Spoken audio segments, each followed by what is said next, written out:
Well, a monster matchup in the West kicks off Week 7 in the CFL. If you watch the pregame, we're now calling this man Rankenstein. Not Cody, but some nice adjustments when BC shut down Rankin on the ground. Cody Fajardo played fantastic in that game, except for his interceptions. Looking for a bit of a better performance tonight. Nathan Rourke hoping his defense holds Rankin in check, just like they did 2 weeks ago.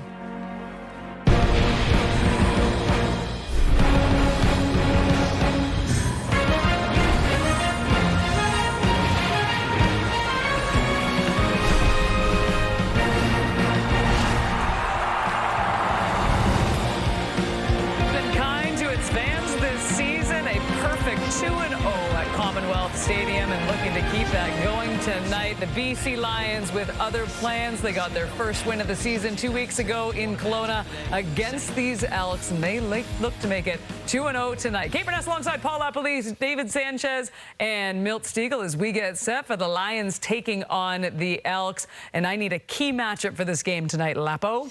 The offensive line of the Elks. They're coming off not a happy opportunity last time they played the BC Lions. Hey, we could not run the football. We got too much penetration. Can the Edmonton Elks take care of the defensive line of the BC Lions, get Justin Rankin the touches he needs in the run game? It's different when you throw him passes. You got to get him the run game plays. You stole mine, Lapo. Oh, I'm sorry. I think you were looking at my notes. But mine was also that O-line, in particular the interior. But let me flip it because I'm a gamer like that. I'm going to go with T.J. Luther. I do think that, you know, the blitzing from those linebackers in BC, a little play action slip behind them and make some plays off that on first down. So I'm going to go with T.J. Luther, and I agree with you, Lapo. And I also mentioned one thing real fast. Cody Fajardo said that last week Justin Rankin wasn't feeling himself. He was dealing with some ailments. He said when Justin gets going and gets his touches, nobody will stop us. We'll score 40 points a game. That's from Cody Fajardo's mouth. Justin's healthy right now. Let's see. Well, that's my key matchup, Justin Rankin against his defense. You know, we spoke of how one of the ways you stop Justin Rankin is you have to jump him, meaning everyone on defense has to come and tackle him. When you see one guy trying to tackle him, that's not going to work. Everyone has to come and tackle him. So that'll be interesting to see if those guys will hustle to Justin Rankin, because if not, he'll go get you 50, 60 yards on a run that you thought he was going to be tackled for 5 or 6. So that's going to be a key matchup. You know the other matchup that I'm looking at? The guys on the panel who have hair and the guys on the panel who don't have hair. We've outnumbered Kate. How many times we can say we've outnumbered Kate? That's a good thing? That's a great thing. No, it's not, Milton. Absolutely not. Real fast on that. Think about the play action there. If it's all hats to the football on Justin Rankin, which everyone says that and knows that. First down play action from Edmonton and Cody Fajardo are really going to be key. I think that's going to be dictate this game. Against a pass game that struggled, pass secondary, it struggled with the BC Lions and everything. One other quick thing, Dennis McKnight, brand new special teams coordinator for the BC Lions after they made a change, special teams coordinator. Does that special teams get better? Nobody has better field position than the Elks, averaging the 40-yard line in return. So better than number one in the CFL. Butler was one, and y'all gave her 50. We got lots of knowledge. I was off last week. Couldn't even get my note in about Butler. Kickoff next. But her hair. Dorothy Poitras of Port Coquitlam, BC. This is your chance to win big. Thanks to Save on Foods' $1 million touchdown to win. If the kickoff is returned for a touchdown, you could win groceries for a year if 2 kickoffs are returned for touchdowns. You could also win $1 million. Good luck, Dorothy. Let's get you to Edmonton. It's Dustin Nielsen and Luke Wilson.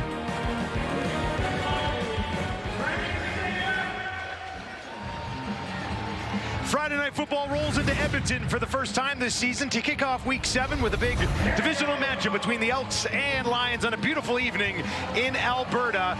The Elks picked up a win over Ottawa last week and are tied for first in the West. BC's coming in off a bye week. Prior to that, though, they did beat Edmonton with their running back James Butler leading the way. Yeah, James Butler obviously went off in that game, and I think that if they get him going today, they're going to score a bunch of points. But I'll say this, Dustin, James Butler, to me, the key is not just when he has has the ball, but BC loves to give you so many different looks. They run the play action, the rollouts, that sort of thing. So even when he's getting it fake, make sure he carries out with a ton of effort. And then on the other side, everyone's talked about Rankin. This guy is on an electric pace, both catching the ball and running the ball. He was a little stymied in the run game last time they played a couple weeks ago. So looking to see if they can make some adjustments and get him going on the ground. Mark Killam 2-0 at home so far this season. 0-4 though versus the BC Lions since he took over here in Edmonton. Buck Pierce, of course, on the other side of that is perfect against the Double E, coming in off a bye week after they did pick up their first win of the season. They are 0-2 on the road so far this year. BC won the coin toss, and they will take the ball to start this ball game. It has been all BC. They are 12-1 in their last 13 versus Edmonton. Nathan Rourke has never lost to the Elks. Edmonton will try to change that tonight. We're underway on Friday Night Football. Low driving kick is going to be taken just inside the 10, brought back to the 20, and on the near sidelines, it's Jaden Williams who will step out of bounds, and we will get our first look of the night at Nathan Rourke. Yeah, this is going to be a fun night, and obviously Nathan has been a tremendous quarterback in this league, but again, you look at this offense, they love to give you a ton of misdirection. Hey, he rolls out, he pulls it, they hand the ball to Butler. So a lot of it is very detail-oriented. Talking to Keon Hatcher before the game, he was saying, hey, for me as a receiver, it's about understanding what Nathan Rourke is seeing, not what I'm seeing. Rourke 27 of 36, 320, a touchdown and 2 interceptions against Edmonton in Kelowna just a couple weeks ago. They're going to start it on the ground with Butler, and he's wrapped up after a short pickup on first down. Let's take a look at the Lions starting offense. Yeah, up front, Chris Slugger to me, he's out of UAB. This is an offensive line. It's not super physical, but I think he's the most physical of the group right now. He's really getting after guys, so kind of look for that. And then Keon Hatcher, he's a former teammate of mine, 2023 and 2025 CFL All-Star. He's second in the league in yards per game right now receiving. Look for him to be moved everywhere. He understands the offense. He can play the slot. He can play the field, the boundary. He's all over the place. To me, he's a key if they want to have success. Just over 106 yards per game for Keon Hatcher, a fantasy darling for many of you out there so far. Here's Rourke on a 2nd and 6. Pressure coming right up the middle. They get to him and they take him down. Noah Taylor gets home. His 3rd sack of the season comes early on Friday Night Football.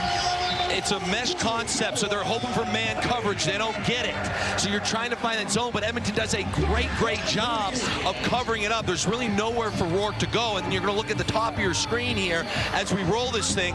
We just get, again, a little bit of 5-man pressure, nothing crazy in a twist, and Edmonton comes out of the gate flying with a big play. So again, nothing really spectacular as far as scheme goes, just out-effort him there.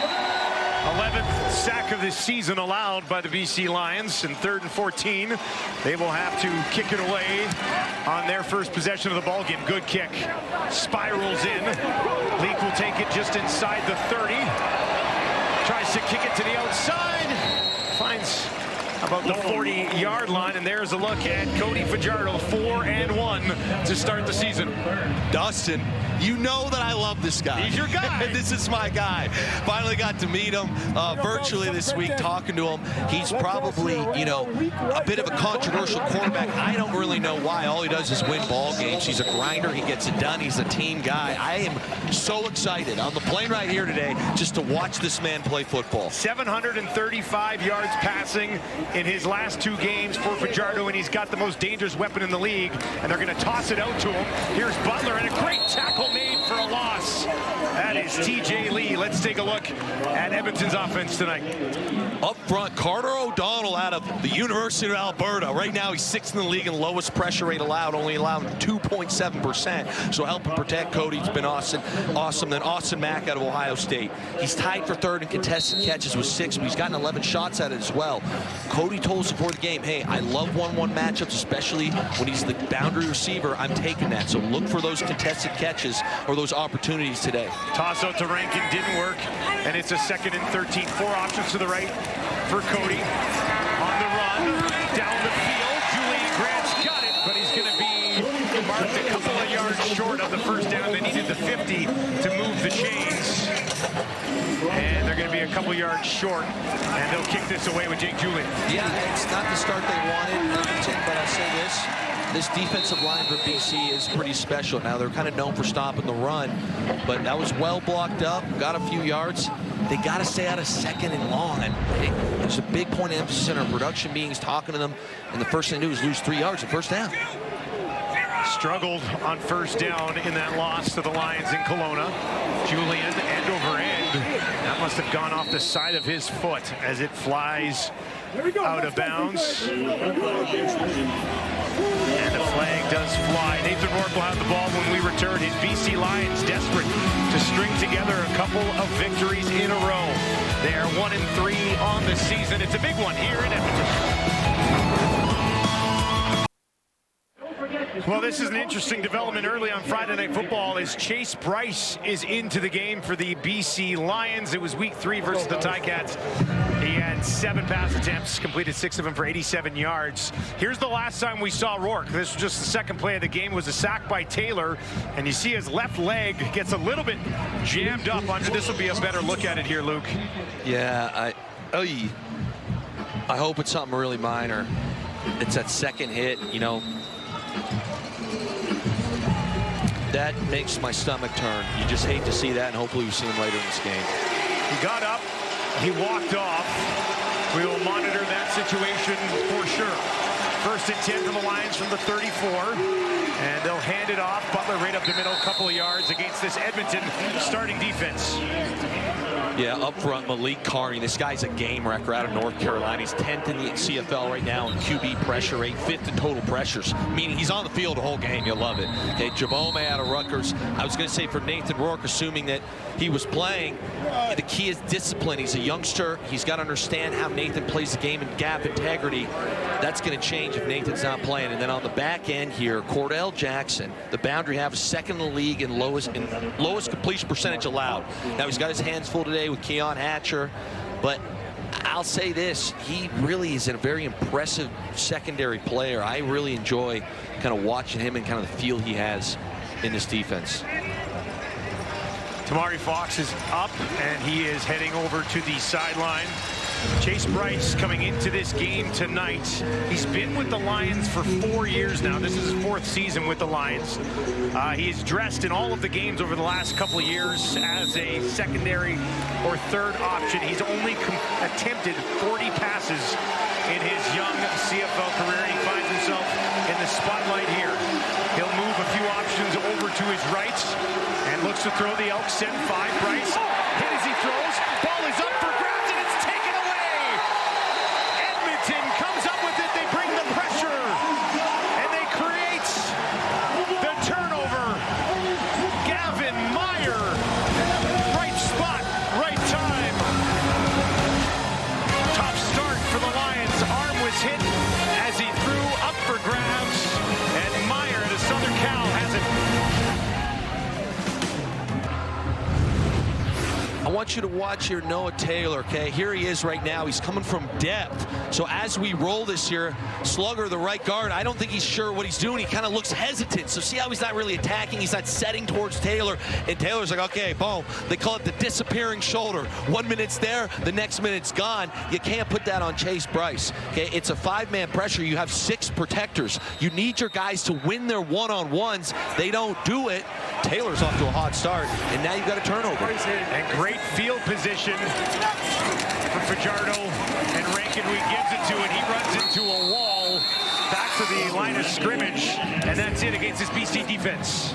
Yeah, and up front, Jonah Tavai, listen, I don't care what the stats, this guy needs to be a game record today. Okay, control gaps, control offensive linemen, don't let them climb up to the second level. And speaking of second level, that's Darnell Sankey. Right now he's second in the league in tackling efficiency at 97%. And he's got his hands full, the guy who can break tackles, Justin Rankin. That's an unbelievable matchup. On the back in the boundary halfback, TJ Lee's in year 12. Control Austin Mack. Even near the boundary half, you're in that cut coverage, you're near the deep guy, you have to control throwing to Austin Mack. Another second and long for the Elks. Pressure coming. Fajardo gets it away. Too hot to handle. Looking for O'Leary Orange. And it will be a field goal attempts for the Elks after the turnover and the interception thrown by Bryce. And again, you watch the top end of the screen here. I call it a free hitter, and it's Betts. Okay, that's just not something. Excuse me, it's Bell. It's not something you draw up that way. So as much as you want to say, hey, what's Cody Fajardo doing? Your offensive line should have that protected. That's got to be a frustrating start for Edmonton's offense. Blanchard, 13 for 13 on the season. And he puts another one through, and Edmonton is on the board first. They lead 3-0 at home.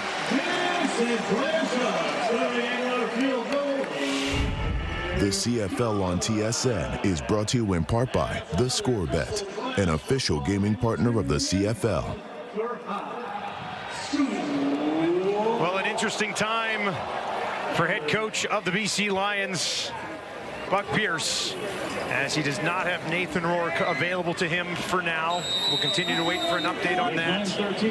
Bryce, tough for him to come in, and you mentioned it's not on him, it's on the protection, but still, That's an interception on your first possession, filling in for Nathan Rourke. And Dustin, that's where, being a pro, you have to get over that quickly.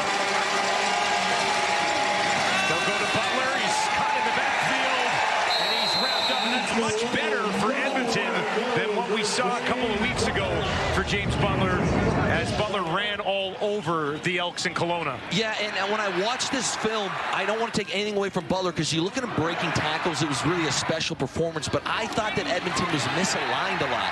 They were so focused in on stopping the RPO kind of screen game from Rourke that they forgot about this guy, and he made them pay.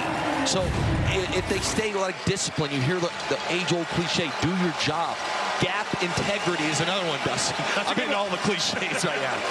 That will help slow him down if you're Edmonton. Empty this time for Bryce. Has a completion. And an excellent effort trying to push it ahead from Senecal, but in the end, they were in a second and long. That'll bring up third down, and they will have to kick it away once again.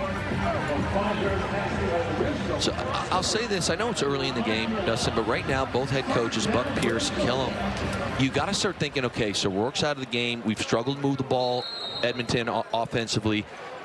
We need to already start to adapt and have the feel of the game, which is get points as quickly as you can, even if it's 1, even if it's 3, just continue to stack points.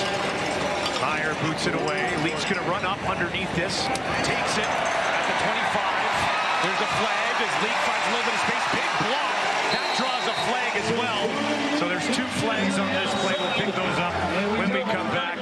What a start to the season. A record-setting pace for the human highlight reel. Justin Rankin. We'll have more on him when we return to Commonwealth in Edmonton.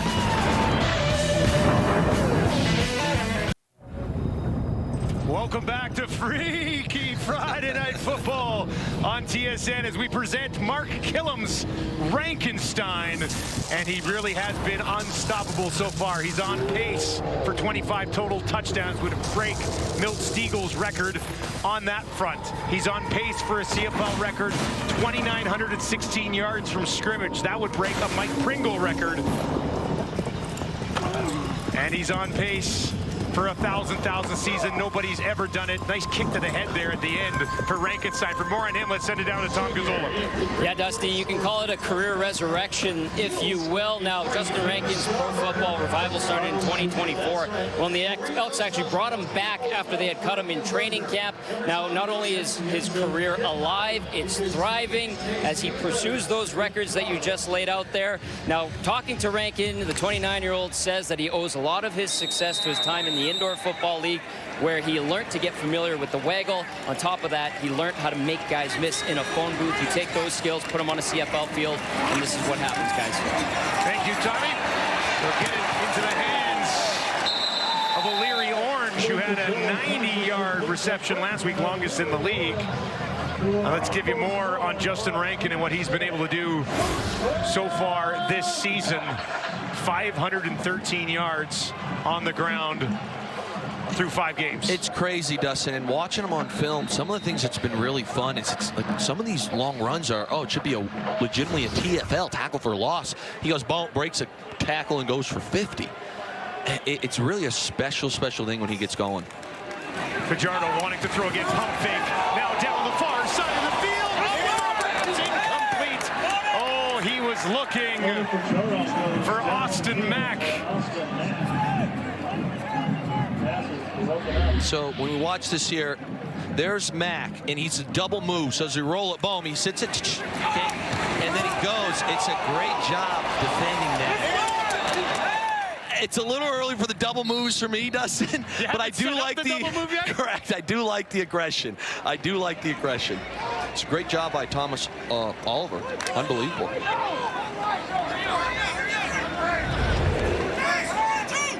Thomas Oliver had 3 knockdowns in that game in Kelowna. Pressure coming, Cody, and they're going to get there and take him down as well. Matthew Betts was there. The safety, Finley, had come down as well. Dustin, Betts is locked in on the cadence here, okay? You look at this thing, as soon as we just roll it, look, I mean, even the picture right now, he's already gone. So again, you get the speed rush here. It's tough as an offensive lineman. You're playing Betts to begin with, but then he jumps the snap count, whatever that tell is. Right now, Edmonton's offense needs to come out and start varying this cadence. 3rd sack of the season for Betts. This is taken by Williams just outside the 30.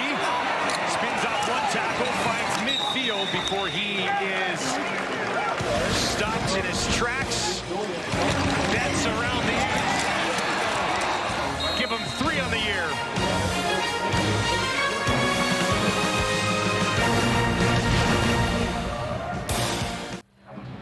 Strength, skill, and stamina. It's going to take it all to win it all on a new season of The Amazing Race Canada. All new Tuesdays on CTV, and you can stream it the next day on Crave as well. Good field position here for the BC Lions. 0-2 officially on the road this year. Of course, had a couple of games in Kelowna, one of them against Edmonton, and they came away with the victory in that one, hanging 36 on a pretty good Edmonton defense that's allowing just over 24 points per game this year. Chase Bryce, midfield, 3 options out to his wide side right. Wants to throw on the run to his right, has Senecal, breaks a tackle, pushes it ahead, and he's got a first down. Nice second effort there from Nick Senecal. Yeah, great second effort, like you said, and nice first down for Bryce here. A little play action, kind of RPO. Guy right in his face. That's not an easy throw. I know it's a short throw as far as the length of the field, but with that width, he really has to push the ball out there on the run. Senecal does the rest. Missed tackle there from Terrell Ford. 4.5 to play in the first. Lions will work from the Elk 43. This time they give it to Butler. Can he find a hole? Not the case. If you are just joining us and you're wondering, hey, why is Chase Bryce in this game? Well, here's why. We saw this first possession of the game. It was a sack from Taylor. Rourke goes down. Second hit came in as well. You saw a grimace there. And we've been told that Nathan Rourke is out with a left shoulder injury. And that's where all that weight would have come down on in that second tackle, not the initial sack. Yeah, I'm not a doctor whatsoever, but initial thought are, we were worried it was his knee. I think left shoulder, if you're a BC Lions fan, you're feeling better about that. Obviously, we'll have to see. 2nd and 8 for Bryce. Ton of time. Down the field. One-on-one, and it's caught. Oh, Hatcher! Ridiculous! One-on-one. It looks like it went off of Garnes to Hatcher, and Hatch hauls it in. This play is unbelievable. So here's Hatcher right here. He's going to run a corner route. So he's basically going to go up the field and run towards the corner, and he gets the match. So he's got inside leverage. You'd like this ball to be thrown a bit further. So Bryce is a bit short with it, but Hatcher says, I'll make a play for you, big dog. Look at this, Dustin. Oh, one hand reaching back and contested for 41 yards. You got a backup quarterback in, and who I think is your best receiver steps up and makes a huge play for him. Now Horvath in to finish the job for the BC Lions. Lunging ahead. Is he there? Touchdown Lions! And BC takes the lead for the first time tonight. Horvath's got his 3rd rushing touchdown of the season. on the Keon Hatcher catch. That's a great catch. Now, do we have a stat for one-arm contested catches? That's right. That's right. Definitely was there. Definitely there. But this only happens because of the play from Hatcher. Horvath now actually has 5 touchdowns on the season, 3 on the ground, 2 through the air. Has been a nice piece for the BC Lions. Sean White played in Edmonton for a long time, knocks that through, and the Lions lead 7-3 here on Friday Night Football. 4 plays on the drive, 56 yards in 2.5 minutes, and it was the big play, the big catch from Keon Hatcher that got it done. And you can see the eyes here from Chase Bryce. He doesn't look at anything. He sees the defense pre-snap, and it's the right decision. That's the route you want to throw in that situation. Again, back, looks good, tempo. Just would like him to push the ball a little more towards the pylon, kind of let Hatcher go run and get him. But Hatcher says, no problem, big dog, I got you. Is there anything else Garnes can do there defending that? I mean, you try and bat it down. I'll say this, Dustin. One of the things I always found funny is, you know, there should be a stat for that for Hatcher. You go into the offseason, and whenever you're a free agent, it's like, oh, you have X amount of touchdowns. That doesn't count as a touchdown for Hatcher. And that's got to be on the film reel, right? It's like, you know, okay, I got into the 1 here on a crazy catch. I'll say this about this man right here. We got to see him. Now, granted, it was garbage time. They were down a bunch, but it was week 3 against Hamilton. He came out and was slinging the ball around. And again, as much as that throw wasn't the most accurate, I do expect him to kind of play fearless and sling the ball around, which, when you have a receiver like Keon Hatcher, sometimes it's all you need. He had a touchdown in that game in week 3 against Hamilton. Now they'll give it to Leak on the return. Leak, nowhere to go as he's wrapped up at the 35 by Mayala. And now we'll get another look at Cody Fajardo. Back-to-back 300-yard passing games. He now has 19 of those in his career. He's 735 passing yards in his last 2 games. That's one of the best stretches of his career as well. 8 touchdown passes on the season, and he's over 1,500 yards already. He's been off to a hot start this year. I think that Justin Rankin's kind of overshadowed how great he's been, including completion percentage. Fajardo throwing here, has a man who's wide open, and that'll be a first down up to the 50. He goes to Cephas for the first time this evening. That'll go for 14 yards. And we just mentioned completion percentage. Look how quickly and efficiently he sees this. So this is a pre-snap read in there and cut coverage, so that halfback is going to be dropping to the deep third. So he knows it's a perfect play call by Maximic. Gets put right back. Uh-oh, that's not good. That's not what we want to see if you're a BC Lions fan. If you're a CFL fan, that's not what you want to see. He officially will not return to this ball game. 1st and 10. Fajardo on the run to his right. And he will drop it off to his fullback, Skylar Griffith. Tough to see for BC Lions fans. Tough to see after the league loses Bo Levi Mitchell earlier in the season. Yeah. We don't know how long Nathan will be out, but obviously his arm in some sort of sling under that T-shirt. Yeah, and you know, you go back to last season, those are, I believe, the 2 finalists for MOP. Yep. Bo Levi and obviously Nathan won it. I do respect him coming out here, still got the pants on, being with the guys. You know, you see the leadership qualities right there. Cole Snyder into the game and short yardage for Edmonton. Gets a really nice push from the line. And they'll easily move the chains here. It'll be a first down on the BC Lions side of the field.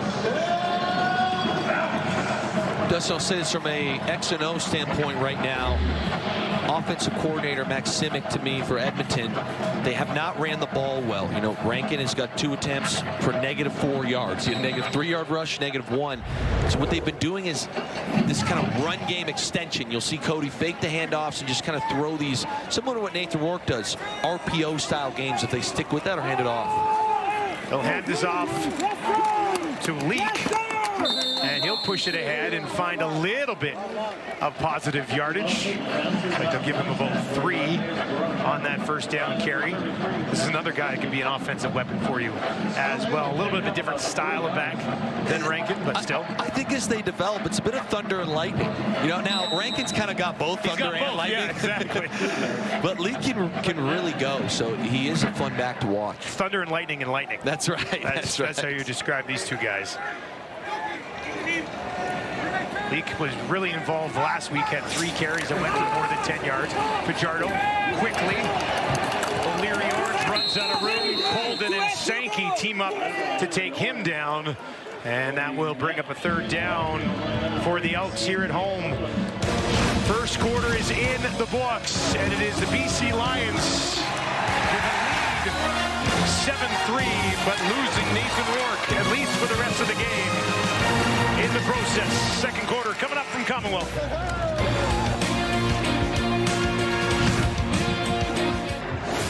Head to the first quarter here in Edmonton. The Elks trail the BC Lions 7-3. You see that rushing yards. 1 yard rushing for Edmonton so far in this game. And Rankin is actually -4 yards after he's held to 19 rushing yards a couple weeks ago against the Lions. BC somehow knows how to contain him so far. Yeah, Dustin, and that's a bit surprising for me because generally speaking, when you play a team and you get stopped like that, you at least have the film to learn from and change.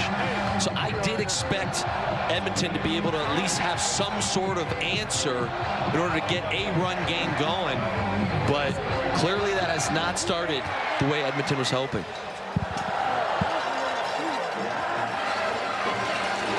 It'll be a field goal attempt from outside 50, 52 yards to start the quarter for Blanchard. Perfect on the year, 1 for 1 beyond 50, and that was actually right at the 50. So this is his longest field goal attempt of the season to make it a 1-point game. And that is up, and it is wide. His first miss of the year will be brought out by Jaden Williams. Williams trying to pick his way out towards the 20, finds the 20 now to the sideline, and that is where they will force him out. So Blanchard's perfect season no more as he misses a 52-yard bomb, and BC will maintain their 4-point lead here on Friday Night Football. Dustin, I know hindsight is 20/20, so this is a bit of a cheap take. But in a game where Nathan Rourke has been ruled out, yes, Chase Bryce does have the big play to Keon, but I'd say it was more Keon. To me, there's a world where you punt that and you try and pin him deep and you give Cody the short field. Like, again, just as a mindset, I think you got to start thinking it's going to be a really greasy game. Low scoring, you got to find a way to win. Lions will start on their own 25. It'll be Butler again, and he is tripped up on the play by Jabome. Talked about him being important. Yes. Stopping Butler tonight. And Butler only has 4 yards as well. Yeah, you're going to see him right here. I want you to watch him trigger here as we roll this. I thought he was a little hesitant last time they played. So you see DeBlanco cross. So it's kind of like a cross. He's got a different gap. You see DeBlanco there. And then Jabome just fires downhill. Great tackle on Butler. 135 rushing yards last time these two teams played for Butler. He's got 5 on 5 carries. It's a 2nd and 9 for Price. They'll clear it out. 3 to the left, 3 to the right. Has a lot of time. Now he's going to be pressured, and he's taken down. Tamari Fox has his first sack of the season. Dustin, if you're Buck Pierce, this drives you nuts. It's a 3-man rush, okay? You got 1, 2, 3. That's it. You can't do anything in this league if you can't protect against a 3-man rush on 2nd down. If my math is correct, that means you got 9 guys dropping into coverage. You know how hard it is to throw? That's when you like to see an off schedule, something like that. Just really, really tough there. Obviously a great win for the Elks, but... Leak will take it just outside the 40. Finds the edge. Here goes Leak. There's a flag right at midfield. This one will likely be coming back, but a nice burst from Leak around the outside. Got a little too much help. I'll be honest. They need to pick this bad boy up. This might be the fake of the year here. They could challenge it. During the return, holding Edmonton number 99, 10-yard penalty. First down. That's different than what we were thinking. So it's not. Okay, I'm glad they didn't call block in the back later. I actually thought Edmonton got away with one early. Then I was like, there's no way to call it. Like right when he got the ball. Correct, Yeah. correct. So I thought this one was closer here.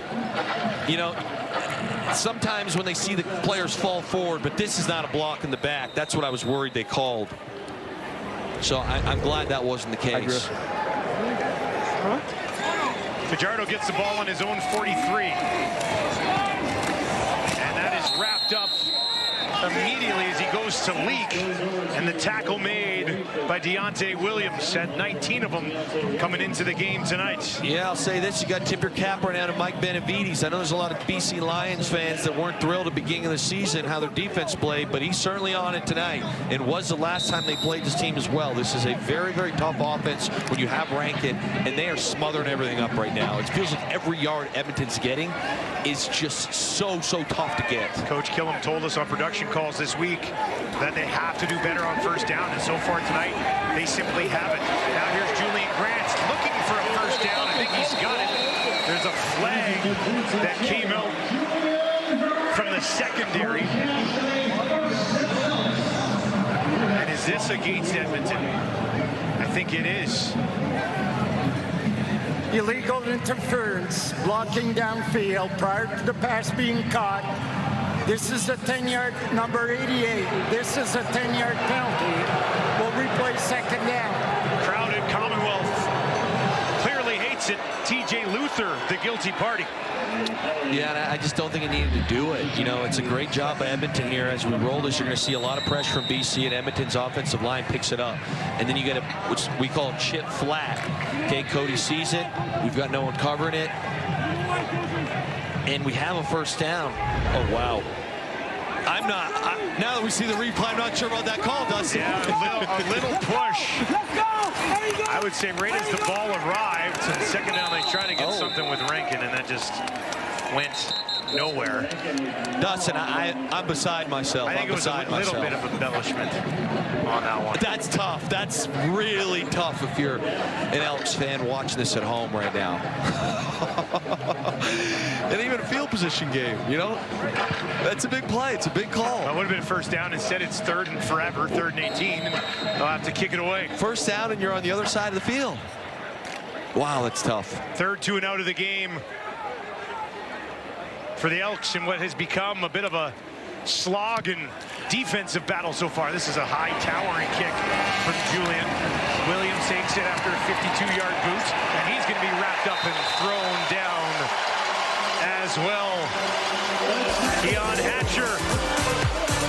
He's got a 40-yard catch so far in this one. He's averaging over 106 yards per game this season. Well, it's no surprise that Keon Hatcher finds himself among the top receivers in the league once again, and one of just 2 receivers averaging over 100 yards per game. Philpott's on a completely different level right now, but Keon Hatcher, even with the team struggling, you know what he's going to give you every single time. Yeah, and again, he was a former teammate of mine in Detroit and also in Oakland for an offseason.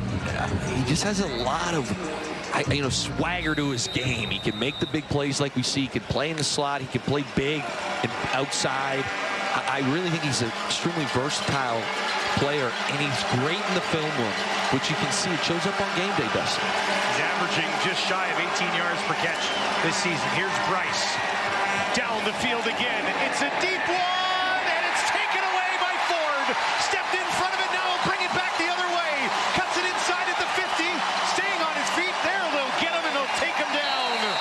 Second interception of the game for Chase Bryce, in for the injured Nathan Rourke. And Ford has his second INT of the season. Dustin, I'm not sure what Chase is seeing here, so I'm going to circle where we're going, but I want you to watch here. Edmonton is on top of it. At no point are we behind the defense. At no point. It's like we're jogging because we're like, all right, we're covered, we're clearing this thing out. I get that you're coming in and you want to make a big play, but in the same breath, you said it, Dustin, it's a bit of a greasy game. It's 7-3 in the second quarter. You got to understand and manage the football game before you make the big play.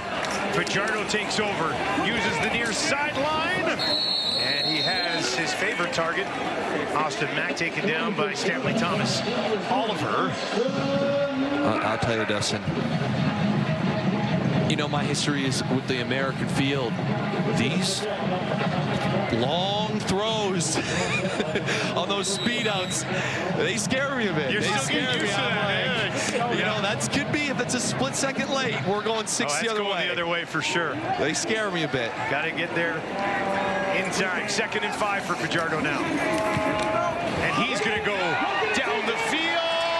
That's hauled in just outside the 5. TJ Luther in one-on-one coverage comes down with it.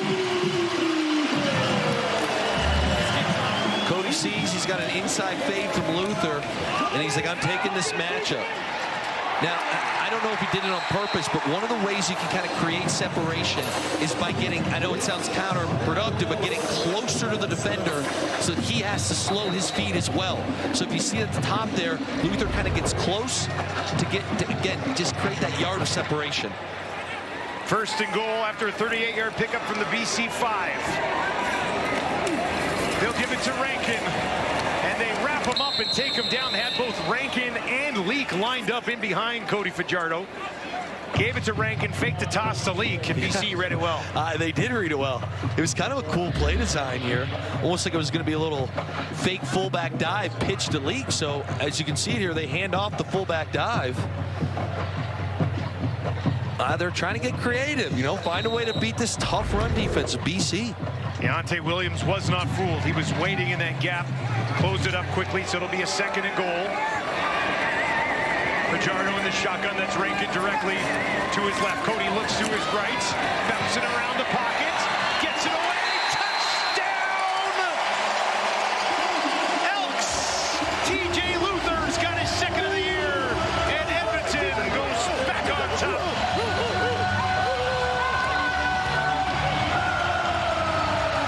Dustin, I think this is a bit off schedule. But you're going to see Luther. So I say off schedule. It looks like it's going to be a mesh concept that he returns, but for a sec I thought that he returned because he was going to be blocked by the post. But it ended up working out, so maybe that is the way they drew it up. They got the man coverage they were looking for, just took a little longer, and I think probably Edmonton wanted to get that open. Blanchard gives Edmonton a 10-7 lead. TJ Luther first on the deep one, hauls it in and finds himself a little bit of space in the end zone for a touchdown.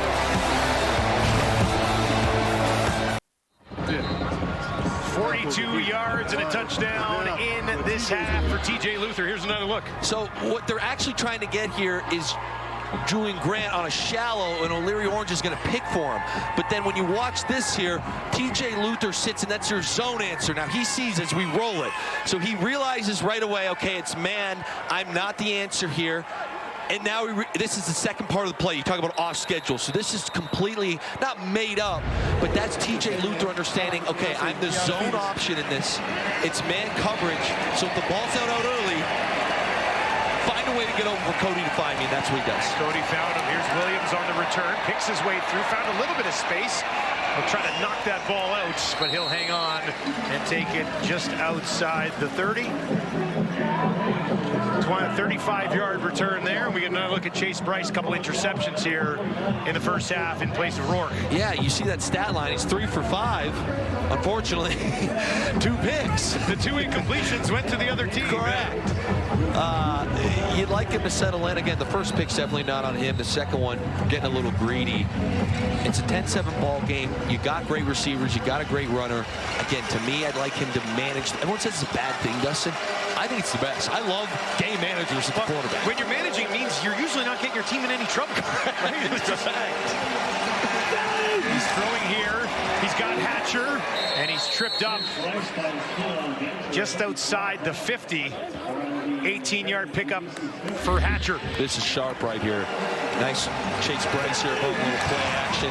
Great win by Keon. Keon's heating up right now. He's due for a big one. You make a big catch like he did earlier, that probably gets the mojo right. A lot of talk about Butler and Rankin coming into this game. They've combined for 2 yards rushing. Quarter and a half in. Can't write that up, That's why they play the games. Yeah. Look. Here's Bryce. Dumps it out to Poisson. And he is wrapped up almost immediately on the play. Kenneth Logan Jr. there with the tackle. Tell you, Buck Pierce is going to review that film whenever their next film day is, and he's going to say, listen, I know you're dancing a little bit and you're being hesitant. We're trying to replace the run game. Just get me 4. Get me into second and medium. You know, and J.C. Sherrod on the other side, you know, I was giving some love to Mike Benavides. Can't forget what he's doing right now. This is not an easy offense to slow down. They've done it today.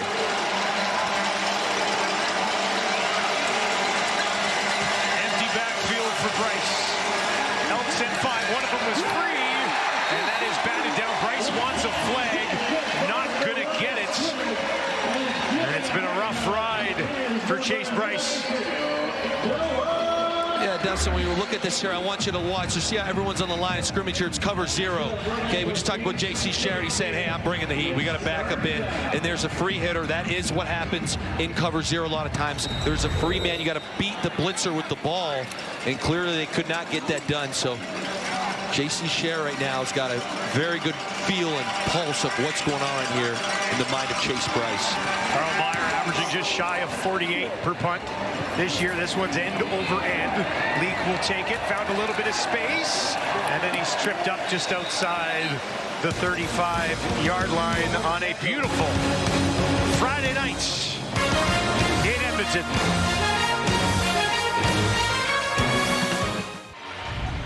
Football's biggest prize is on the line as Spain takes on Argentina in the World Cup final.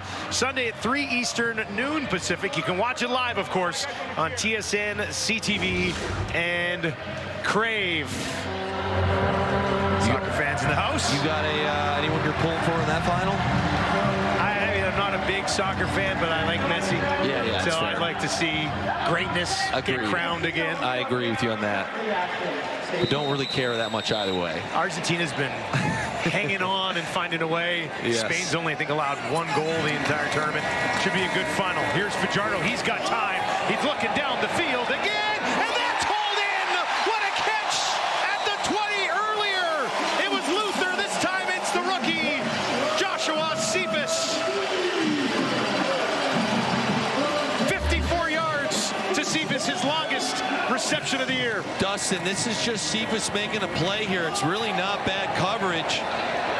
It's a great throw, great kind of back shoulder-ish throw by Cody. And again, not much to it. He takes his one-on-one matchup. He says, I think my guy's going to beat yours, and he does.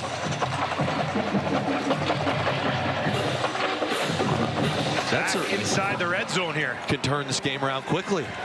Fajardo's at 152 yards passing. Now he'll flip it behind. And that is wrapped up. Back to the original line of scrimmage. No further on that one. I believe it was TJ Luther in the mess there. I'll say this again.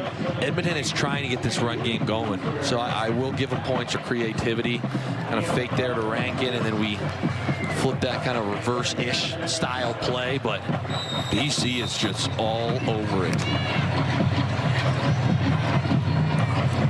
BC holding opponents under 4 yards per carry so far this season. Nothing on the ground for Edmonton tonight. 2nd and 9. Lions bring heat. Fajardo gets it away. Bouncing up in the air and knocked incomplete. Julian Grant got his hands on it. Might have had another crack at it, but it'll be another field goal attempt for Vincent Blanchard. Yeah, I call these the shin route, kind of short in. You're going to see it up here at the top of your screen as we roll. It's a 5-yard in. Again, my term is shin. I don't really like calling them slant. Either way, if we catch that or not, I think you're tackled and you're kicking a field goal. So, of course, you'd like for the stat line to have a completion, but I don't think that's going anywhere.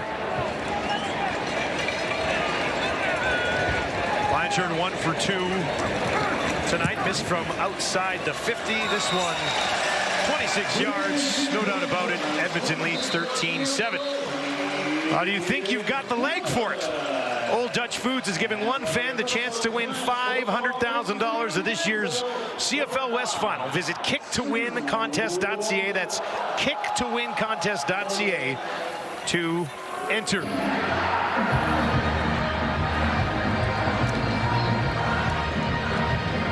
3.5 minutes to play in the first half. Chase Bryce into the game. Nathan Rourke left with a left shoulder injury on the second offensive play of the game for the BC Lions. Bryce has come in, had one big connection to Keon Hatcher, which set up a Horvath touchdown, but has thrown a couple of interceptions as well. I think the big completion to Hatcher was one of the reasons he threw it up for McInnes as well, but that led to an interception. Now he's on the run to his right, and that is incomplete, looking in the direction of McInnes, who was well covered once again. You know, I think they kind of need to reset here going into half. McInnes is gloved there. You can't just, in a 3-down league, you can't just burn first down by saying, okay, I've got basically no throw, let's a hope and a prayer here. 3 minutes remaining in the half. Edmonton leads. It is the last thing you want to see in the CFL, another quarterback going down. We break down Nathan Rourke and Chase Bryce's performance so far. And speaking of QBs, Trey Ford named the starter in Hamilton. We're going to chat about that as well. Plenty coming up at halftime.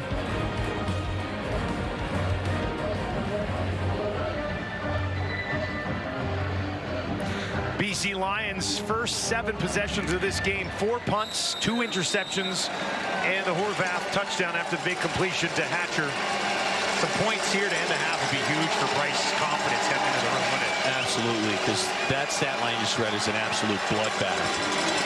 Gets this one away, had to move it quickly. The pressure was coming, and it's hauled in by Mayala, and that'll set up a 3rd down. It wasn't enough, and they'll have to kick it away again. I'll tell you, Dustin, I'm tipping my cap to J.C. Sherritt right now. The last drive we talked about cover 0, I circled everyone was on the line. There they showed cover 0 and bailed out of it. So it looked like, okay, I just got to get a quick completion off here. Not so fast, and now we're punting. J.C. Sherritt. I'm enjoying his play calling tonight.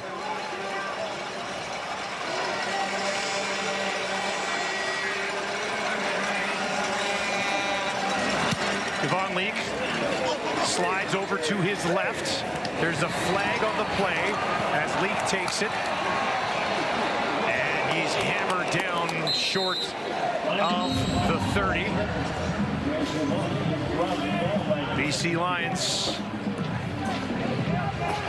trailing by 6. While the ball was in the air, holding Edmonton number 32, 10-yard penalty and a first down.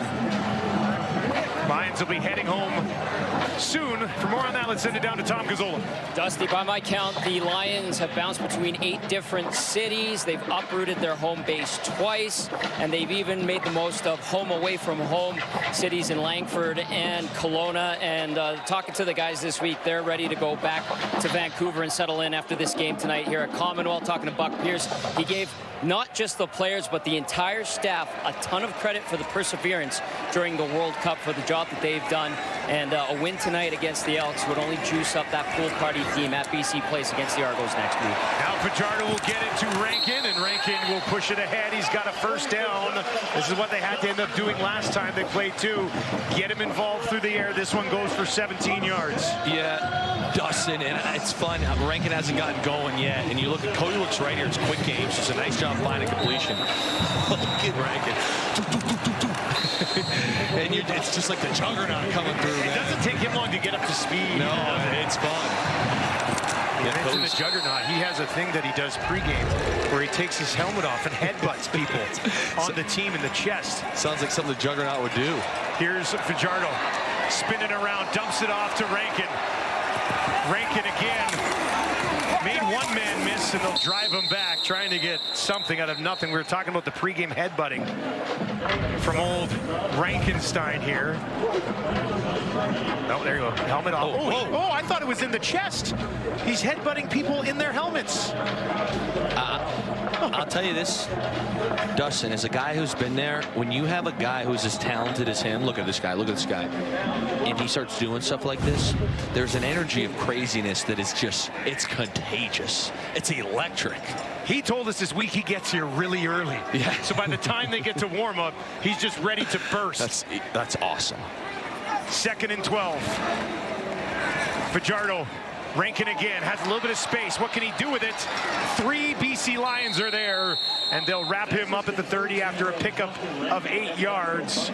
And Edmonton will kick it away with just over a minute and a half left in the second quarter.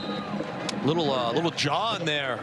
Little jaw between Betts and Fajardo. Fajardo's taking a couple big hits here. Look at this. Boom. It's a big boy. It's a big boy. Hey.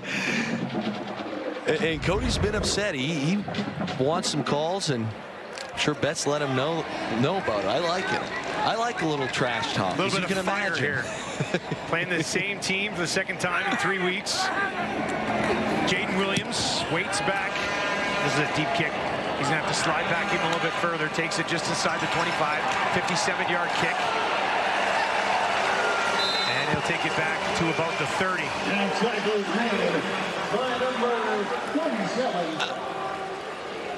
Let's take a look at some special teams work from DK Bonhomme.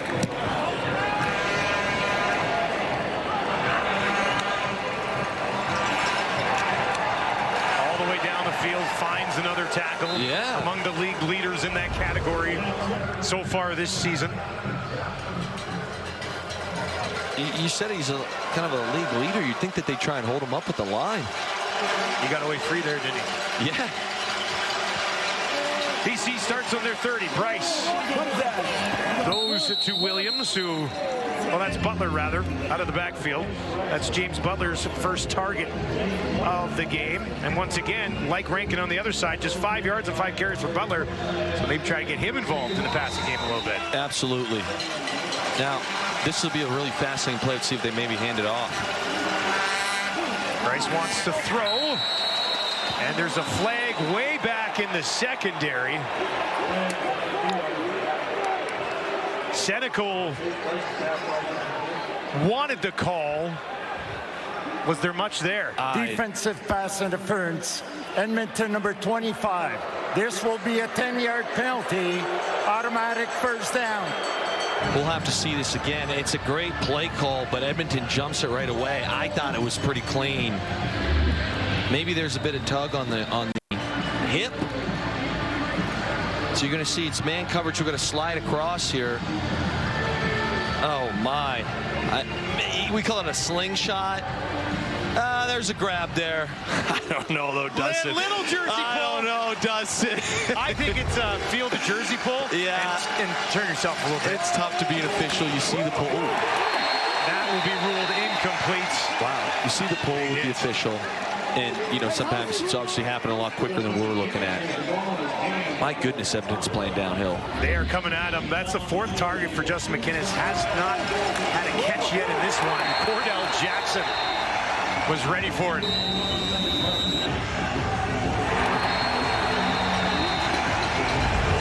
Outside of the one big play by Hatcher, Edmonton's defense has had this locked down against Bryce so far.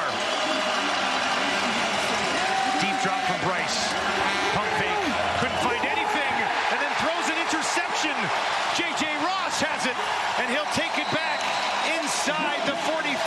3rd interception of the game from Chase Bryce. We'll have to get another look at this one to see if he got under it. I'll say this, Dustin. BC, they got to pray that this hits the ground here.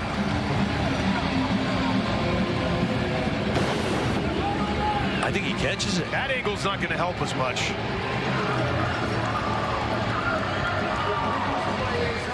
I mean, that one makes it look like he caught it. That just can't happen at this point of the game. This will be the one right here.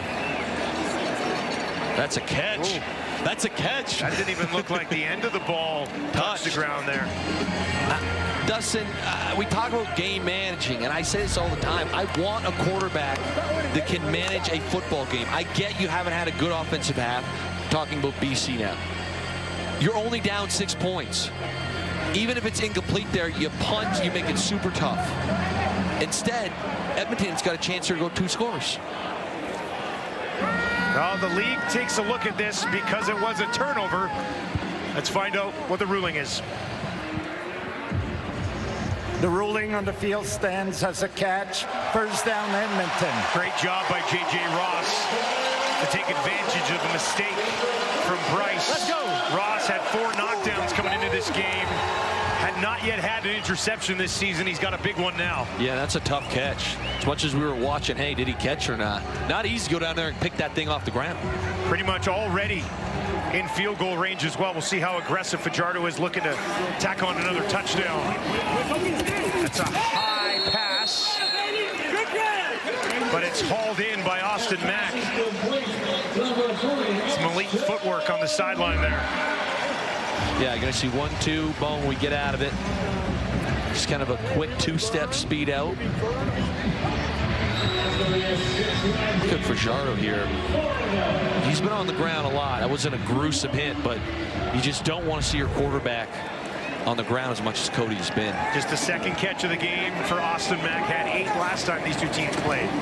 Fajardo again. And that one will get a first down into the hands of Javon Leak with 32 seconds on the clock in the quarter. Talked to Mark Kill before the game. He said he thinks that Cody Fajardo is the best in 3-minute drills. I mean, he mentioned the 4th quarter, but here he is again, just cool, calm, collected, operating extremely efficiently. 4 receivers out to his left. Cody takes off, dumps it off up the middle. And that is caught by Cephas. And he'll take them just outside the BC 25 with 19 seconds remaining in the half. This is a situational football. A 2nd and 3 here. You've got a field goal. Do you take a shot now as the clock's running down right now? We didn't get the snap off. This is probably their last shot here. Clock ticks towards 10 seconds. Fajardo gives it to Rankin. Rankin pushes it ahead, and he'll get to the 20 with 5 seconds remaining. See, to me, and they do. I get the whole clock stop, play at 0, but you don't want a chance right now. You got points, take the points. It's just smart football, especially the way Chase Bryce is playing. There's an injured BC Lion on the field. That's Jonah Tavai. If Tavai is out, the run game will open up quite a bit for Edmonton. He is a absolute run stopper on the inside. Dustin, if I can go on a small rant right now. Have at her, buddy. Okay. We talked about before the game about Cody Fajardo being, I'm a big Cody Fajardo guy. Well, it's this rant. Okay. This guy is sitting right now, 18 of 21 for a $195 and a tutty. And he's going to get no love. And I will say this as well. There's a drop in there. He's 18 of 21 with a drop, Dustin. Well, he's on pace for almost 400 yards in a game that has felt a little bit off offensively. Correct. And I just, for the life of me, I do not understand why this man catches the bullets or the ricochets that he does. We all know about the Grey Cup win. Okay, the end of the game touchdown. Look at this thing. This is highest completion percentage of all time. Not this season, Dustin. Of all time. He has no run game today. It's all right. I'll just come out here and ball anyways. My name's Cody Fajardo, and that's what I do. And the rant's over. Friday Night Football, fire from Luke Wilson. You've been waiting for the whole half. I have been. To get to that. Cody Fajardo and the Elks have a 16-7 lead here at the half. Fajardo's 18 of 21, as Luke mentioned. He's actually over 200 yards right now with a touchdown. It's the Elks defense that has been impressive as well, making it very tough. Now, not an easy spot for Chase Bryce to come into this game so early. Rourke goes out, Bryce comes in. This is one that he would definitely want back. there's just no reason to take it. You know, it's not there. It wasn't there early. It wasn't there late. They're on top of it. And we all know that Ford can run. You know, even if it's a foot race, I think Ford can run. He's standing by right now with Tom Gazzola. Yeah, Dusty and Luke, Ford can also catch, and he had a pick in that first half. And Terrell, you guys gave up less than 100 yards of offense to the Lions there. What's clicking with you guys? I mean, honestly, that don't matter. We're up 16-7. It's still a close game. So, I mean, we're doing our job defensively. Offensively, we got to be better. Does the strategy change for you guys if it's Rourke or if it's Bryce? Nope. Objective is to not let him score. Doesn't matter who's in. Fair enough. Thanks, Terrell. Yeah, appreciate you. All right, Tyrell Ford and the Elks up 16-7. Like you mentioned, let's send it up to Kate and the panel. All right, it is Bud Light at the half, and this is a new segment we have introduced where we redo the interview of what the player really meant. Milt, what's clicking out there? We're playing against a backup quarterback, a guy who's basically never played in the CFL before. That's exactly what Tyrell Ford wanted to say to you at home. Meanwhile, we've got ourselves a 16-7 football game. Can I help our boy Luke Wilson out there? He's on a rant. Yeah, go ahead, absolutely. Luke, you know what? After that first half from Cody Fajardo, I'd like to formally put his ballot in for the Hall of Fame after that first half. His bus will be right next to mine. Huh? Kudos to Cody. He had 201 in the first half. The quarterbacking situation, as we know, on the opposite side, this is just not great. And look, we say this so many times, actually way too many times on this show. The one thing you just don't want in the CFL are these starting QBs going down. We've already seen it this season with Bo Levi Mitchell. Zach Collaro is currently dealing with an injury as well. And now watching Nathan Rourke in that left shoulder on the very first drive of the game. And now we have Chase Bryce, who is 7 of 13, but the glaring stat in there is the 3 INTs, and the backups just right now, Milt, they're just not producing. Yeah, and you never want to see any position on the field get hurt. But if a defensive lineman or a receiver or a DB gets hurt, a team can overcome that. But when your starting quarterback in the CFL gets hurt, that's a problem. Not only for the team, but for the CFL in general. We need our starting quarterbacks to be available because they make the game. There's no way you can win the CFL just by running the ball. You only have 3 downs. In the NFL, you can do that. You have 4 downs. But in the CFL, you have to be able to throw the ball. And if your backup quarterback can't get it done, it's a problem. It's definitely a problem. So let's hope Nathan Rourke is not out long term. And if he is, the backup, whoever it is, Salter or Bryce, can get it done, because otherwise it's definitely a problem. We can't keep losing these quarterbacks, starting quarterbacks, and think we're going to have some good football if these backup quarterbacks aren't getting their job done. It's kind of the gift and the curse when you look at the backup quarterback and how you call plays for that guy. And we saw it with Hamilton last week with Jake Dolegala. For me, if I'm looking at these quarterbacks right now, what I want to do and what I liked from Chase Bryce was the first play where he took the shot to Hatch. I love that because what he did, and I didn't see a lot of that with Jake Dolegala last week. I think that's why they went to Trey Ford. There's going to be a one-on-one somewhere. And when you've had that one-on-one, you got to find it and take it and give guys a chance to make plays. That's all you can ask for as a wide receiver is give me a chance to make plays. And I think Jake Dolegala has the skills to do that in Hamilton. I just think he was holding the ball too long. And I like the fact that Chase Bryce came out there, gave Hatch a chance, and threw that ball. Well, he gave Trey Ford a couple of chances. Exactly. That's my next point is the other side of that is that, sometimes these guys are not getting looks they like and they make mistakes. So if you're going to have a backup in there who doesn't have a ton of experience and you want them to take shots, which I think if you want to win games against good quarterback play, which is there's a lot of in this league right now, you're going to have to make plays down the field. But in doing that, you're going to know that this is what's going to happen. So, look, if I'm a coach and I'm a player, I'm going to go out shooting.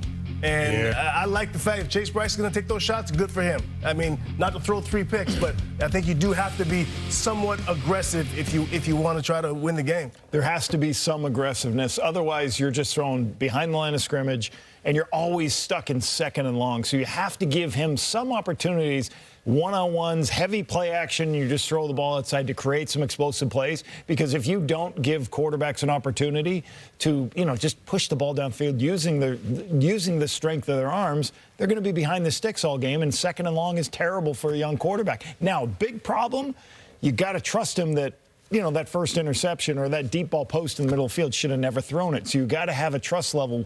What does this kid do well? What can we do? But for the BC Lions to have a chance to help a young quarterback, James Butler can't have 5 carries for 5 yards and 1 yard average. They have to help him and give him some opportunity to help, because the defense has done a pretty good job of keeping him in this game. Well, that's what I was going to say, too. I mean, they have shut down Rankin on the ground. Once again, he is still negative 3 yards, so let's give props to the BC defense, but how long can they keep doing it? I mean, they are going to get exhausted in the second half if they're on the field the entire time. But you know what? Let's give a little more love to the BC Lions, because that's what we like to do here on the panel. It is the Bud Light easy call of the half. And look, for Chase Price, he just throws it up, and guess who you've got down there? You've got Keon Hatcher. It is a 40-yard grab, and this is what Hatch does best. It was one of the best plays for the Lions in the first half, maybe a little more in the second.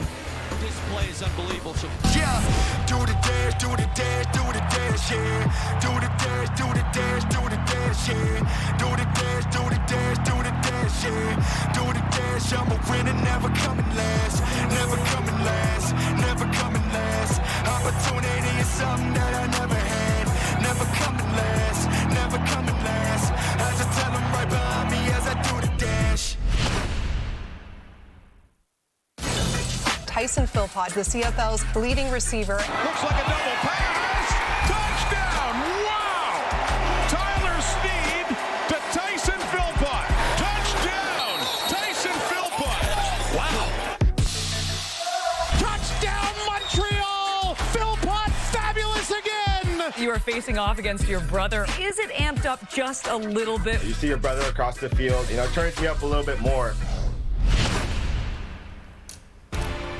It is a Saturday doubleheader, and it kicks off in Calgary. Once again, it'll be the Philpott Bowl. Can't wait for this one. Stamps welcome the Alouettes to town. The Alouettes getting the better of the Stampeders last week. We'll see what happens this week. And then Saturday wraps up with the Toronto Argonauts, Chad Kelly in Hamilton to take on Trey Ford in the Hamilton Tiger Cats. No, it won't be Jake Dolegala. It will be Ford under center for the Tiger Cats.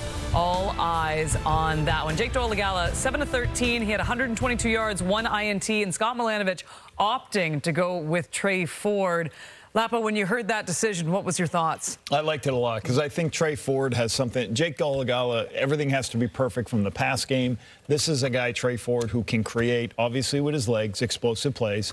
But the other thing he can do is, a couple of years ago when he was a starter in Edmonton, they had the best deep ball passing in the Canadian Football League. And you're like, why are they the best deep ball passers? Well, he's scrambling around for an hour and a half, and then the coverage breaks down, and he creates the deep throws. So, there's a lot of great things in what he can do.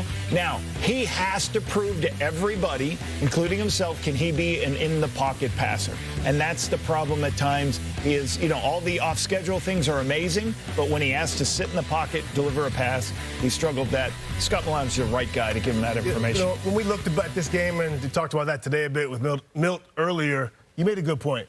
You said you thought that they have to let Trey play the way he's going to play. Yep. And I think that's probably not a pocket passer. Yeah. That's probably differently. Yeah, you can't micromanage him, if that's the correct term. You just got to let him go.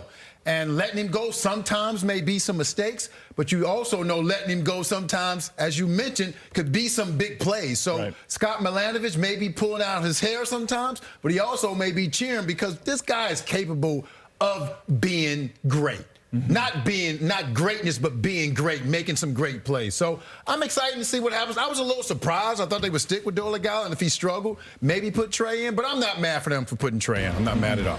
I kind of like the matchup, too, with the Toronto Argonauts defense. They've struggled this season as well. Hang on a minute. There are dogs running on the field. Whoa, whoa, whoa, whoa, whoa. Why is that one so much bigger? Of course he's going to win. What, is he on K?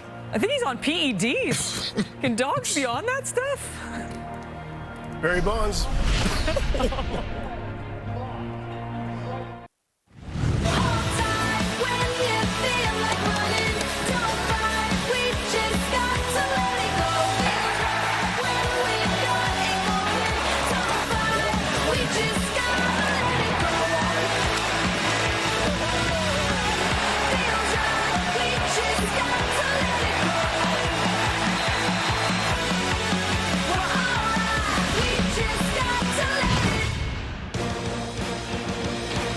Edmonton looking to avenge their loss from a couple of weeks ago, their only loss of the season. They lead 16-7 at the half. BC Lions have some work to do. Head coach Buck Pierce standing by with Tom Gazzola. Buck, I know it's hard to lose Nathan that early in the game. How much of a wrench does that throw into the offensive game plan for you? We got to just keep playing. We believe in our guys. We need guys to step up.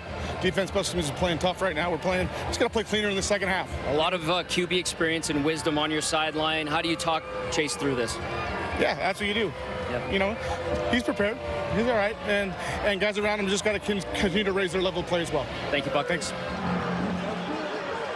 Nathan Rourke watches on as his BC Lions find themselves trailing. Chase Bryce, 3 interceptions in the first half. And Edmonton will have the ball with the lead. And we are underway. Friday Night Football, second half action from Commonwealth Stadium in Edmonton. This is Javon Leake. Leake pushing it out, hangs onto the ball, and takes it out to the 40. Cody Fajardo, pretty good first half, and this is about putting yourself in better spots than a couple weeks ago, isn't it? Exactly. You're going to see this right here, talking to Cody before the game, talking to Mark Killen, and say this is the biggest point of emphasis. A couple weeks ago, you see that.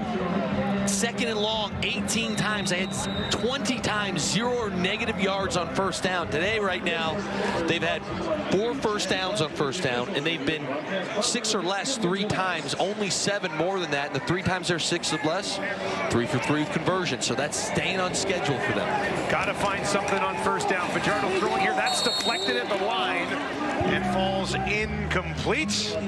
Not good for the first down stat.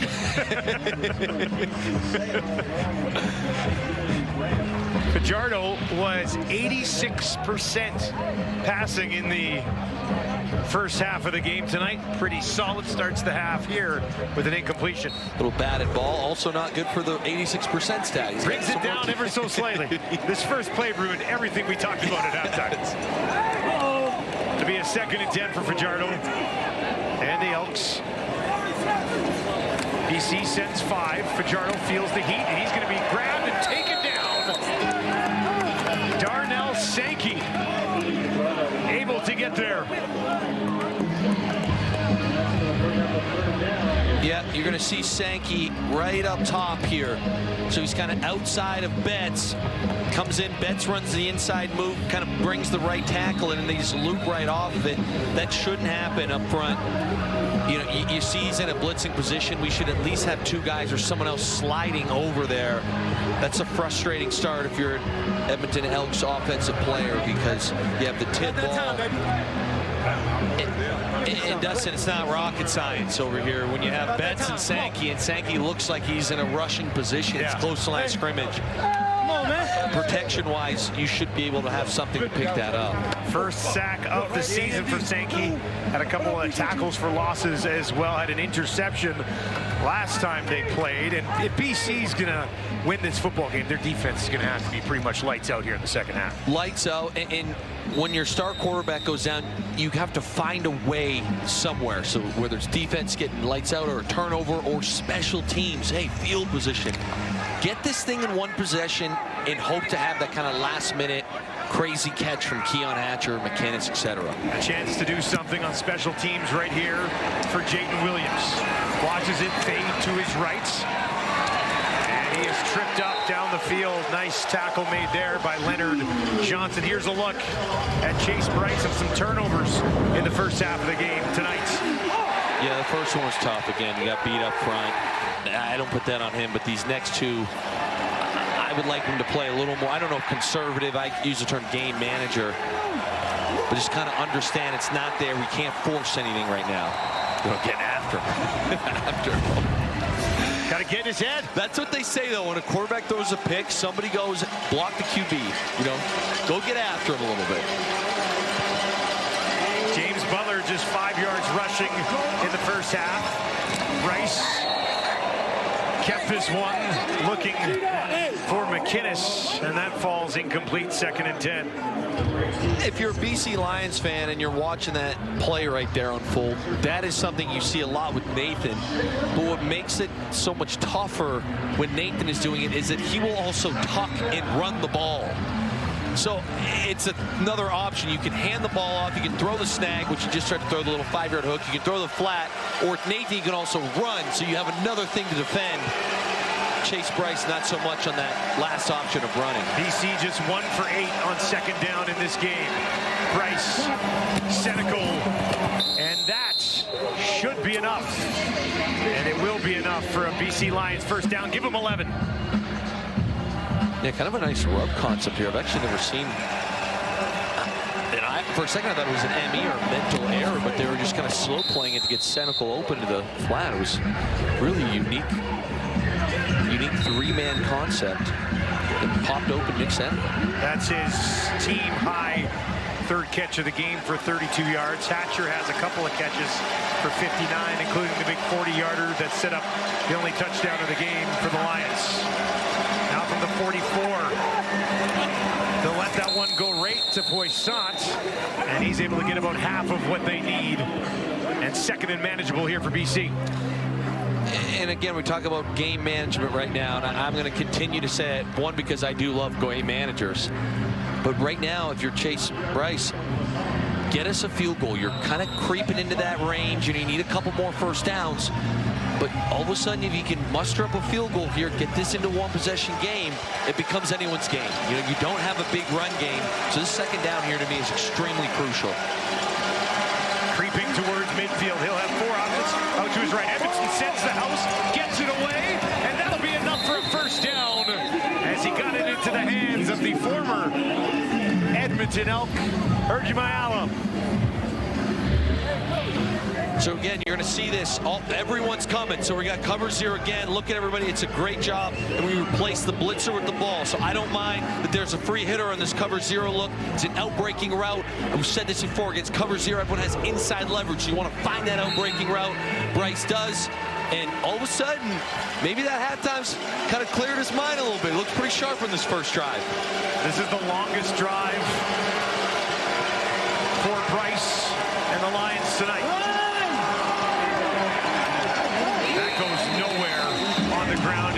It goes the wrong way. It's a loss of 2 to Butler, who's now down to 3 yards rushing in this game. Yeah, and you look at this. I'll say this. It's tough. It's very, very tough when you come in and back up Nathan Rourke, and then when your star running back has 6 attempts for 4 total yards, you're certainly not helping Chase at all. Butler basically did whatever he wanted against Edmonton in Kelowna. Now he's going to pop out into the slot to the right for Bryce. It'll be empty for the quarterback. Gets that one away, and it's intercepted again. Things go from bad to worse for BC and Bryce. Kenneth Logan Jr. has his first of the season, and it's 4 INTs for Bryce. Edmonton's defense does it again.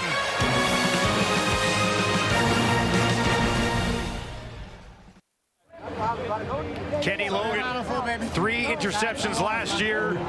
His first of the season just happened. Yeah, that's it. If you watch this here, so here's the first down line, okay? And every single BC guy is running a deep sit, which is basically get to the first down and sit it down. But what Chase Bryce needs to realize here is that there's only a 4-man rush, which means that all 3 linebackers will be sitting underneath. So it's not a great play call. You need to give the chess match to Edmonton on that, but your only option becomes outside, because you're going to have guys like Logan float right underneath and pick it off. Now they'll get it out to Leak. He's wrapped up maybe a yard on the play. That is the 20th turnover created by the Edmonton defense this year. Tops in the league. They were first in the league coming in with 16. They tacked on 4 more here, and we're just early in the third quarter. Yeah, and it just seems like they're one step ahead, both, you know, speed-wise, but also from a play calling standpoint. You know, that would have been a great play call, offensive play call versus cover zero, but not against an 8-man zone drop. Second and 8 for Fajardo.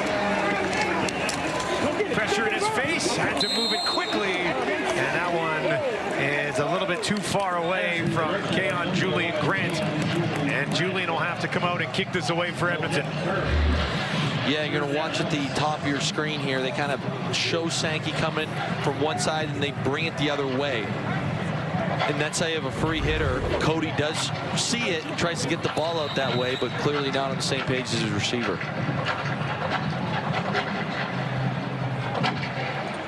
Jaden Williams and Jermaine Jackson back to receive this kick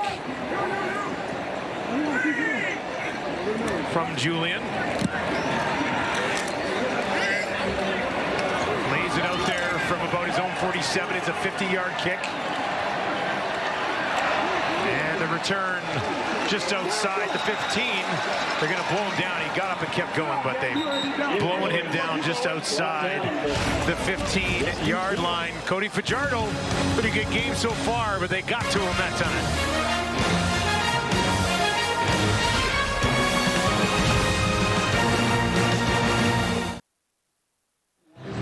Welcome back to Commonwealth Stadium, Edmonton. Jaden Williams on the return there. Didn't think he was down. We'll give him bonus points for athleticism here. How about this, Luke?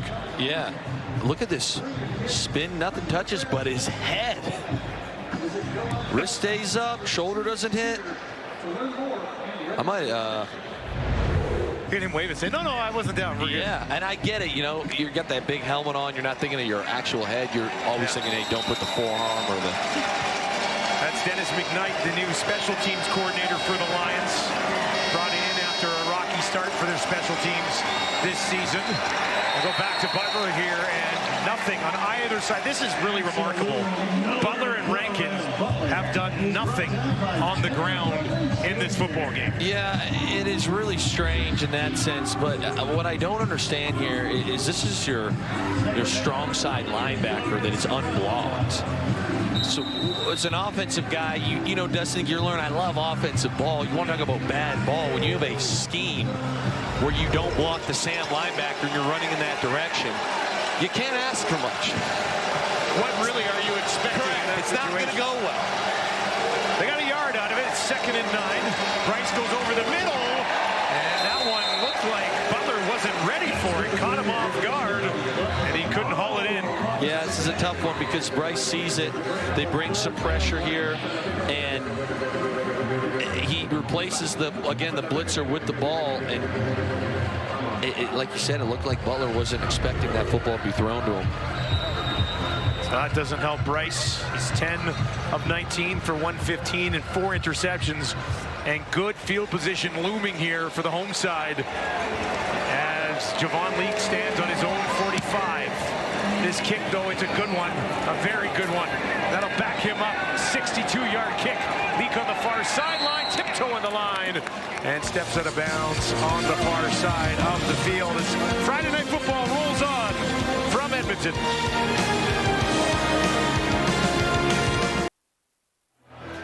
Well, there's no doubt about it that football runs in the family for Jackson Finley. For more on this, let's send it down to Tom Gazzola. Yeah, his CFL roots run deep, like really deep. Get this, guys. Jackson Finley's great-grandfather, Stephen, played for the Ticats in the 1935 Grey Cup. His grandpa, Greg, was an all-star with the Lions, won a Grey Cup with the Lions in 1964. His dad, Anthony, and his uncle, Brooks, also played in the league. Brooks with the Lions as well, and now in his 2nd year, he's following in the footsteps of his football forefathers. He says you got to dream big to do it.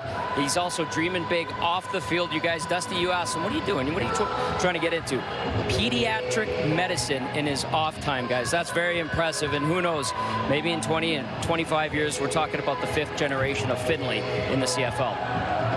Big Western football guy. You know, it was kind of fun talking to him. I had a brother that played at Western, a little older than Jackson, but he said, really felt like Western and Paul Gleason, their defensive coordinator, prepared him to have this early success that he's had. So, big Western football guy. Drafted just last year in the 2025 draft, and has stepped in. And look at this, there is nowhere to go. BC Lions got everybody on him. Finley's been involved a little bit in stopping that run game tonight as well. But yeah, drafted 16th overall in 2025. And now sitting here, we asked him this week, I said, who's your biggest influence? Like, who's the guy you could lean on a little bit? And he said TJ Lee. And I'm not sure you can have a better guy to lean on than a 12-year vet. I was just going to say, 12 years, you've seen a lot of things in this league. That helps a guy who's just establishing himself as a starter on this Lions defense. 2nd and 14, another one of those 2nd and longs for Fajardo. This time he's going to look for more over the middle, trying to find Austin Mack. And there's a flag back by Cody. Roughing the passer. BC number 91, 15-yard penalty, automatic first down. Nathan Sherry, the guilty party on this one. Yeah, he does a nice job getting in there. You see him rip through. Dustin. Go ahead. I think he's been hit worse today. I'll say that. I would agree with that. There's Finley. Nice job there on Max, staying on top, making it a contested catch. It's a first down for Edmonton. Fajardo. That one in the direction, the general direction of Keon Julian Grant, but it falls incomplete. Yeah, and I'll say this, Cody, and obviously on that big Cody Fajardo rant, I think he was 18-21 to end the half. He's currently sitting 19 for 25. It's been tough. They've been all sorts out of sorts these first couple drives here. They look kind of discombobulated times on different pages, which has been weird because they have not looked like that in the first half whatsoever. And they're second and long again, Dustin. All night long, this time 2nd and 10. He'll go to Rankin. Rankin gets a block, and he's got a first down. That's where he's been effective so far tonight. That's his 6th catch of the game. This one goes for 13. He's got 46 yards through the air. Yeah, it's such a backbreaker here because this is not exactly what you're trying to get done. So we're just going to see a little kind of bubble, call it swing out of Rankin. He's actually in protection. So I know he leaves right away because it's only a 4-man rush. So he's looking at the blitzer. Nobody comes. We just get out and give an option. And 2nd and 10, if you're Mike Benavides, the defensive coordinator, you're expecting you can rally and tackle a swing. Fajardo this time comes the other way and staying on his feet. Cephas, eventually they'll take him down, but that extra effort puts them in a 2nd and short situation. This is a very cool play design, so they're going to try and fake the swing this time to Rankin to the right and come back to a tunnel screen. But I'll say this, McKenna had a great shot to blow the whole play up and just missed the tackle. You know, and it's a great job by Cephas kind of breaking through there. Again, I will say this, they clearly went and studied the film, that being Edmonton, and Coach Max Simic, the offensive coordinator, kind of finding creative ways to get yards. Carter O'Donnell, we believe, is down on the field here. As they take a look at him, we'll step away from Commonwealth.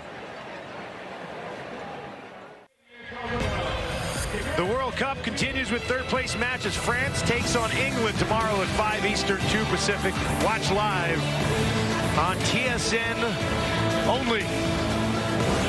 Dustin, I'm not a big soccer guy, but could you imagine if that was for the World Cup, France-England? Oh, man. Like, that's for third place, but neither of those nations want to lose to the other one, so correct, it should be good. Correct. Carter O'Donnell to the tent. Got up, walked off in his own, which is a good sign, but he slides into the tent. Chris Pashula, 6'3", 314 out of the University of Calgary, slides in at the left guard position.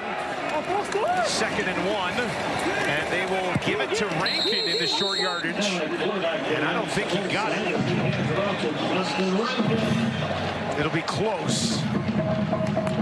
I think it'll be 3rd and inches here. That is the one bright spot you can take if you're a BC Lions fan right now. I mean, even on short yardage, we're having a hard time getting it. The Elks, this run defense is special. This time it's Fajardo, does it himself, and he'll pick up the first down for Edmonton as they drive the field here with 3.5 minutes left in the 3rd quarter. Dustin, I'm not a mathematician, but I'll say this right now. If you're Edmonton and you're talking about situation, understanding the game, you got to find a way to punch one in here, finish this drive, and I would also go for 2. I'd get this into a 3-possession game because that's going to change the play calling ability that Buck Pierce has. But it is still early, and you still got to score. Fresh step from the 35, fakes the handoff, quickly gets it to Austin Mack, who takes it down inside the 20. 3rd catch of the game for Mack. This is awesome, Dusty. You know, you sit here and you watch a little fake. Okay, I've got my one-on-one matchup outside. Cody Fajardo talked about that earlier in the week. Hey, I love having Austin Mack in one-on-one situations. He's taking that every time. Mack wins on a slant route. Nice 18-yard completion.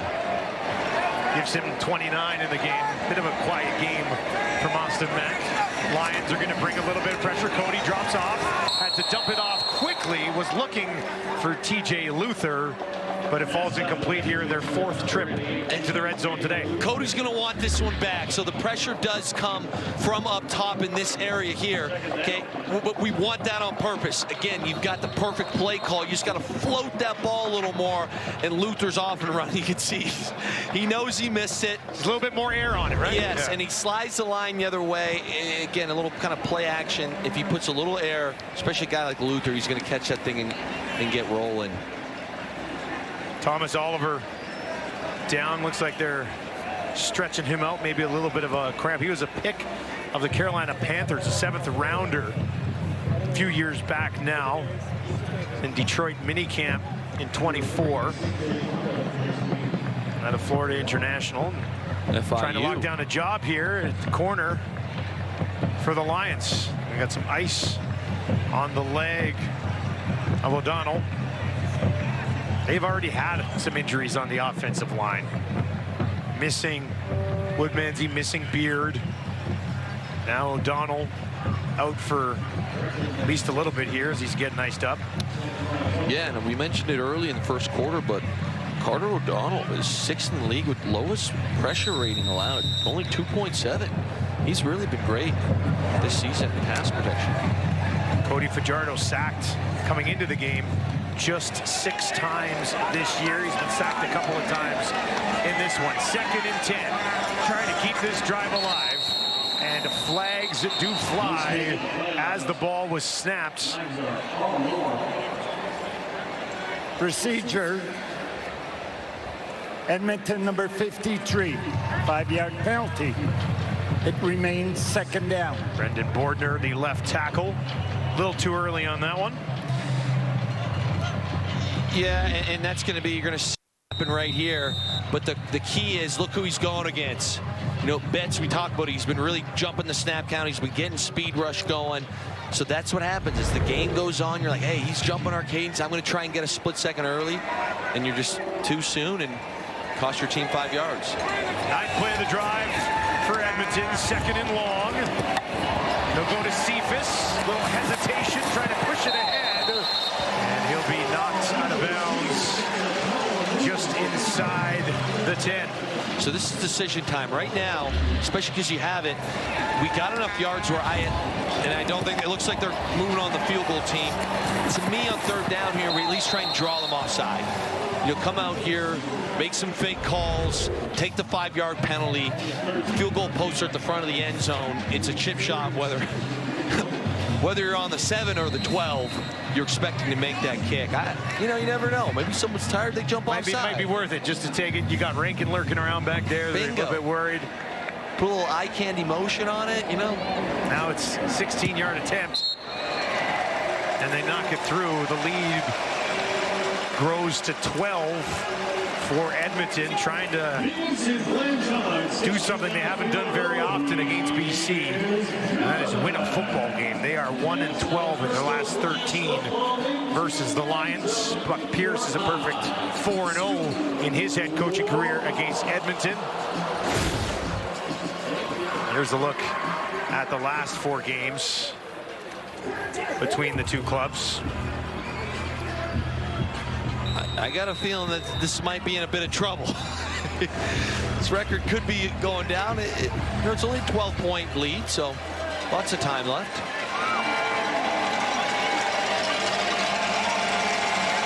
There's a long drive for Edmonton. Bryce gets the ball back here, trailing by a dozen. Drops it off to Horvath, who's a big body, and he's just going to rumble it all the way over midfield with a little bit of help along the way. This is the infamous shovel pass, and it's the perfect play call because they bring a blitz. It's Logan Jr., the Sam linebacker, comes. So you're going to see Logan Jr. right here, shoot this thing, and it looks like it's going to be a big play, but then we slide across with Horvath. You see Horvath slide across, there's a shovel, and it's an explosive run play. So in a game where you struggle to run the football regularly, Buck Pierce dials up a little shovel pass, and it certainly works. Went for 19 yards, 1st and 10 from the Edmonton 51. And again, right up the middle, Horvath, who's a different type of running back compared to Butler. This guy, 6'3", 230 pounds. And he already has multiple touchdowns, both through the air and on the ground this season. Yeah, and I can see why they're going to that. It's been a bit more of a physical contest, just kind of hoping he can burst through there. And we talked about it a lot, but keep him in second and manageable situations. Horvath stands in to the left of Bryce. Keon Hatcher at the top of your screen. No catches in the game yet for Justin McKinnis. Bryce throwing.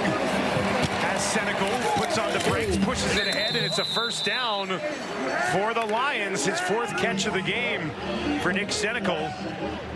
And BC with a little bit of momentum as we hit the end of the 3rd quarter at Commonwealth and Friday Night Football. It is the Elks leading the Lions 19-7, but BC trying to knock on the door here and get themselves back in this one.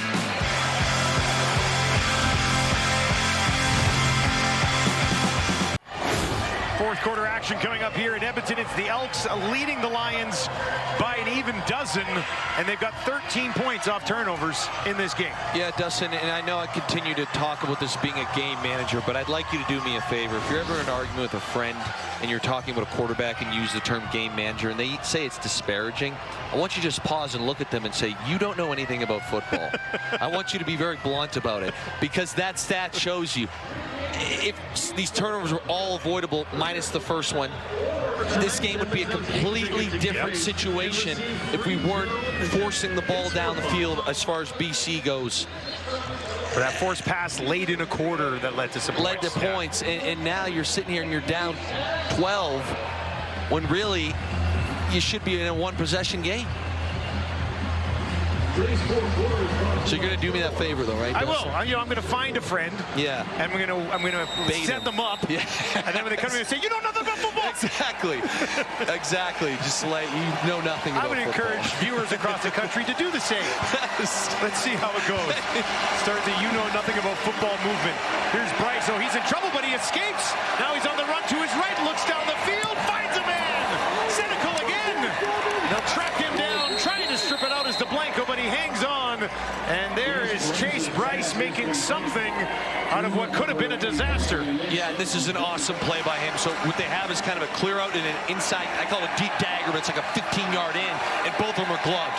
Edmonton's on it, they clamp this thing down. So Bryce like, man, we tried to play action, we got a bunch of blockers in here. What do I do now? I just make a play. It's completely off schedule.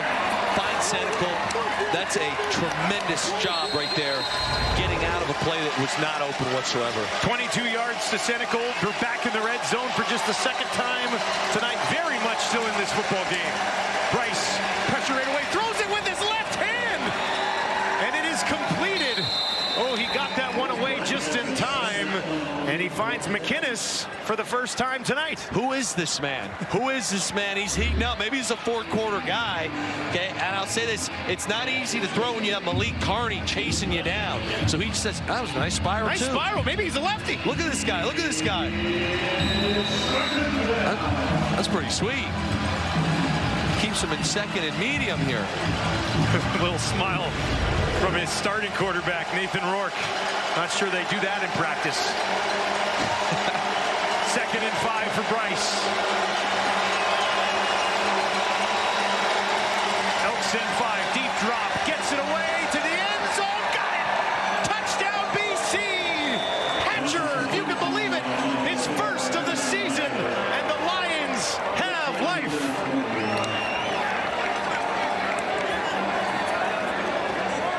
It's a great corner out by Hatcher. Again, you're going to see Bryce sees it. Watch his head. He knows exactly where he's trying to go.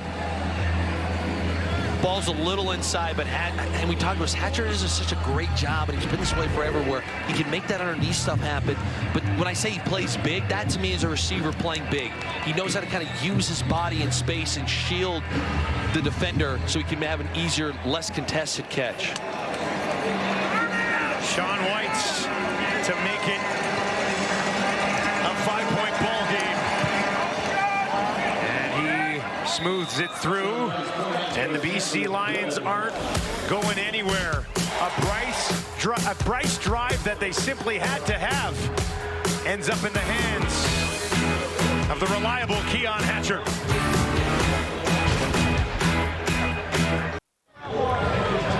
6-play, 70-yard drive that took just over 3 minutes for Chase Bryce. You want to talk about grit. He obviously hasn't had the greatest game thus far, but he makes a massive play here, getting out of a play, scrambling, having a huge explosive game. Then he comes right back and says, listen, I can make my plays right-handed or left-handed. A little spiral action. And then he reads this thing right. It's a good route by Keon Hatcher. Gets the ball in a good spot where Keon can make a great play on it. And all of a sudden, it's been a bit of a sleepy game at times. Has become a 5-point game with under 13 to go. Since his last interception, 5 of 6 for a touchdown. Now a little bit of a bobble. That'll be picked up and brought back up the field by Isaiah Knight.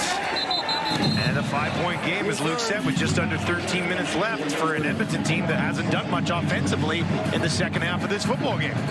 And they just look all out of sorts, even special teams. It's a very good special teams unit. They have a miscommunication right there. But I'll say this, Dustin, you know I'm a big Cody guy. These are the kind of games where Cody always comes up big. These gritty, kind of greasy games, I like to call them. 5-point lead, fourth quarter. Let's see what this man, Cody Fajardo, can get done here. He's 23 of 30 for 256 and a touchdown in this one. He's going to take it himself this time on the run, looking for the 25. And he'll end up being pushed out at the 28. It goes for 9 yards, second and short. Could be wrong, but I think he's their leading rusher now. Actually, I know earlier said you're not a mathematician, but you're right. He is their leading rusher. He is their leading rusher with that bad boy right there. Just a little inside zone read. He's reading the end man of line scrimmage, pulls the ball, gets out. And we're in a second and short. They got the short yardage package in. Yeah, it'll be Snyder coming into the game, looking to pick up a yard.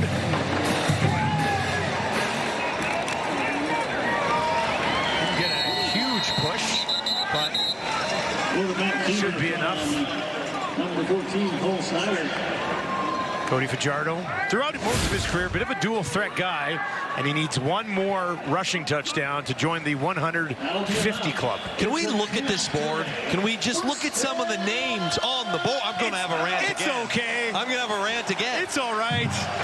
Damon Allen, Matt Dunnigan, Henry Burris, Doug Flutie, Tracy Hand, Kerry Joseph, Mike Old Riley, and Cody Fajardo, one rushing touchdown away from joining that elite group. Yeah, that's some pretty special names. Again, I know I'm all over this guy, Cody, but stats don't lie. This one is deflected. They still haul it in, but after the catch, it pops out and BC's on it. What a turn of events here in Commonwealth. Matt Spadney finds the loose ball. And the 21-year-old rookie is able to secure it. And the BC Lions in business once again. Dustin, this is kind of a wild one, so you're going to end up faking kind of a swing or sweep to the right. You'll see this right here. Okay, so we fake to the right, and then as we roll this, it's a tunnel screen backside. So there's your fake kind of pitch. Its timing's a little off. The ball's tipped, but then caught. And I was hoping it was going to be the Bruce Lee 6-inch punch, which you know I love, but I think it's just your hat on the ball. You put your hat on the ball here, that'll pop it up. Oh! That's exactly what happened. And now back. This drive starts inside the red zone. Walking the line on the far side. Ayala and BC with a touchdown here can take the lead just like that. It's almost shocking based on how this first half went and even most of the third quarter, but we talked about it, Dustin. When you get in that one possession, all it takes is one play and this game flips on its head. Bryce playing with confidence here. After throwing that 4th interception, he's dialed it in a little bit, giving his team a chance with Rourke watching from the sidelines. 2nd and 3. Butler stands in behind his quarterback. They'll fake the handoff. Bryce right over the middle. Almost intercepted.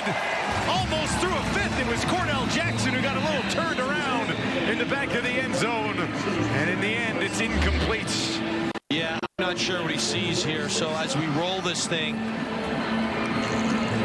it's a bit of a, he's got him early, but I don't even know how to dissect that. I don't know why the ball would be thrown in that general area. On that route, it's not a play you could quote-unquote back shoulder. You either need to rip it in there right away, kind of right out of the break, or potentially float one over everyone's head and go for a backline catch. That one's got me out of sorts. I'll say out of sorts. Yes, flabbergasted. That's a great adjective. Friday Night Football, flabbergasting here in Edmonton.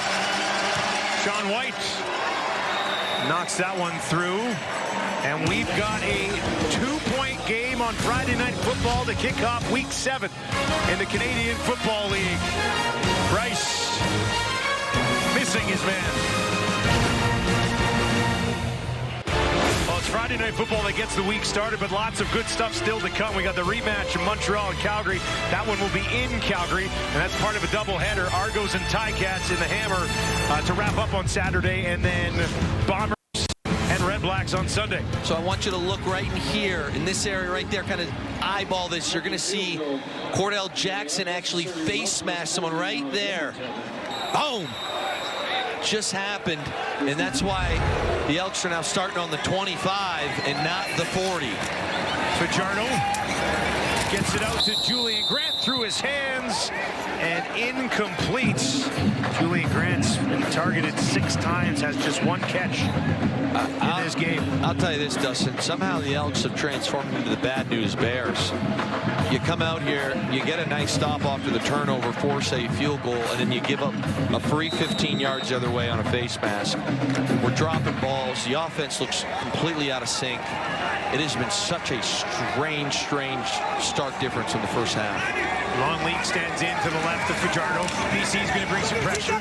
Cody gets it away and lunging ahead. That looks like enough for a first down from Austin Mack. That's a playmaker right there. Yeah, that's an unbelievable job here. Here's Mack. He's going to basically come up and push in, and it's cover 0 again. So here we go. Boom, he comes in. They actually trade that off. I take it back. I thought it was cover 0. They even tricked me. Cody sees it. And right there, that extra effort is the first down. What a tremendous job by Mack. Well, they got me on that. I thought they were bringing the house. A little 6-man pressure with zone play behind it. Sold it nicely. Yes. Now Fajardo dumps it off to League with a big burst right up the middle, and he'll find midfield. How about that? There's that lightning we're talking about. He's got a special burst. Nothing too special. Uh-oh, he's limping a little bit. Nothing too special here. He sees it. Check down. Sankey's kind of pushing out to the flat. And you're on enemy territory now in the 54. League will come to the sideline. Justin Rankin checks back into the game. He's had just 5 carries in this game. They've gone for -6 yards. Now they'll give it to him again. Got a couple of yards. Hung on to that football. He's fumbled a couple this year. Gets a few yards, and it'll be 2nd and about 7, maybe 8. It's one of the few positive run plays he's had. Again, Mike Benavides is just, the run defense has been great all year, but they have bottled up Justin Rankin. This sounds crazy, Luke, but that's his longest play of the night. Yeah. Rankin, like on the ground. That is Rankin's longest rush of the night. Here's the look at maybe why. I mean, Edmonton runs the ball better than anybody in the league, but BC has stopped the run better than anybody in the league, and right now tonight BC's winning this battle. Yeah, and I believe including all the short yardage stuff, I think Edmonton has 15 total yards. I think my math might be a little, they get the live stats, might be. The live stats can be slightly not so yards. live at times. There's an injured BC Lion down on the field. And that is Spatney, who came up with the fumble recovery. He's going to be okay. He'll hop up and limp off the field. Benavides' defense keeping this team in this game tonight when in the first half their offense was basically stuck in neutral. In fact, it was probably hurting them more than anything. And again, you got to tip your cap. I always like kind of a good revenge moment. There was a lot of pundits, I'll call them pundits, Dusty, that were really very tough on Mike Benavides after a couple weeks. You certainly got to be patting him on the back tonight if you're a BC Lions fan. BC Lions defense, first in the league, defending against the run. But they have not been able to get much pressure, just 4 sacks on the season. However, they do have a couple tonight. 2nd and 8 for Fajardo. Looks like BC jumped the gun here. Fajardo has a completion. Nice move, pushing it ahead, and that'll be a first down back to Cephas. And Cephas is having the best game of his young CFL career. The Edmonton receivers are really making guys miss after the catch, which is a big ordeal. Offside. Edmonton number 3. 5-yard penalty. It remains 2nd down. Oh, so this is going to go against Austin Mack the other way. Well, watch it. He's at the bottom of the screen here. He looks like he's lined up offside. And he goes. That's a tough one because you got the first down there. For a veteran guy, that's a real tough. And look at that penalty yardage. Stark contrast there. Edmonton has been very sloppy.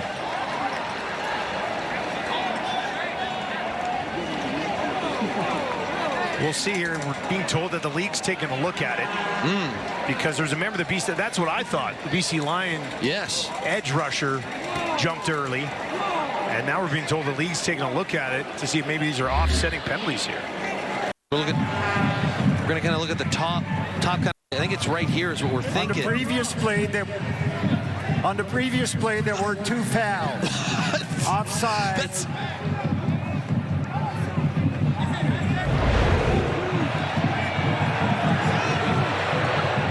That's the most blatant penalty I've seen. I don't know how we missed it.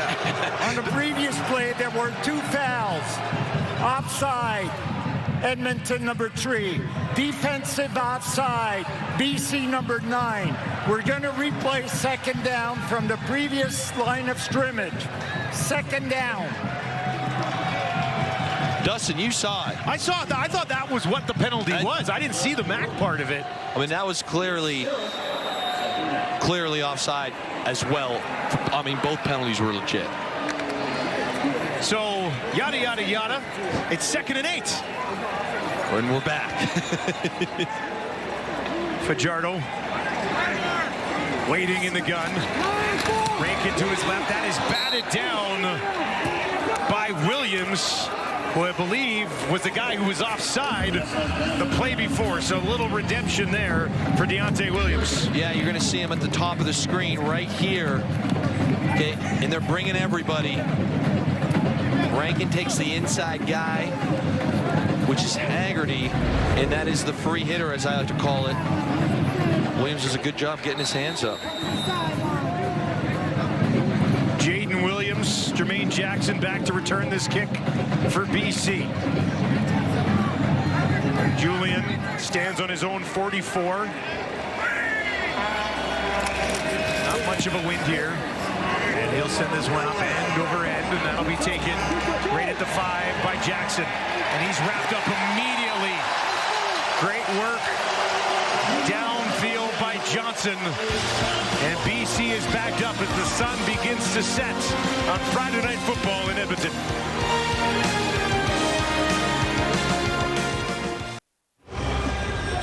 It was the dog days of summer night here at Commonwealth.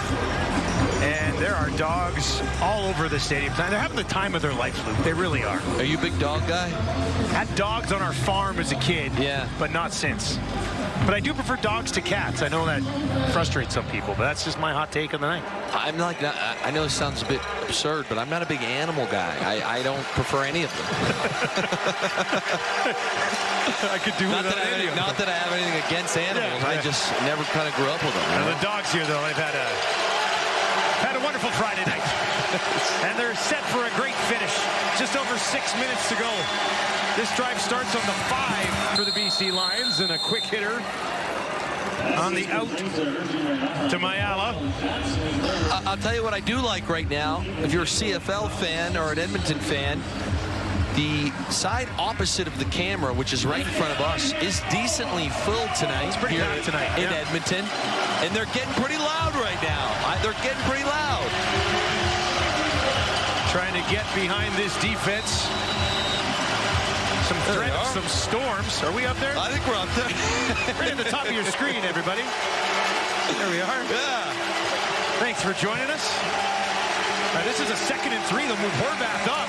Trying to push him over the top. Pushing it ahead. What am I missing here? And that's going to be 3rd down. Dustin, help me out. What am I missing? To be honest with you, man, I don't know what that was about. It was a long 3. I guess, they got enough to do it again, but...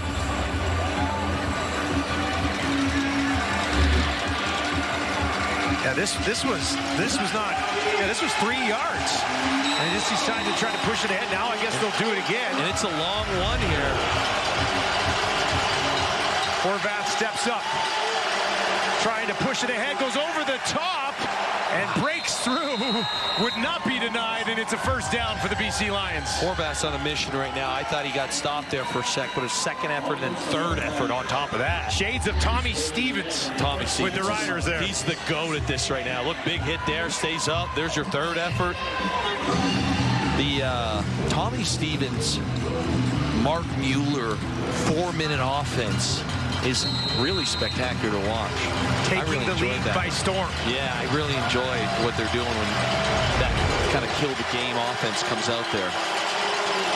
BC not in a spot to kill this game. They're trying to keep it alive, trailing by a couple. Just over 4 to go. Elks send forward. Bryce gets it away, and that is incomplete. J.J. Ross had a beat on that one, but couldn't get there. Dustin, forgive me here. There's just, because of the 4 interceptions, it felt like there was going to be potentially number 5.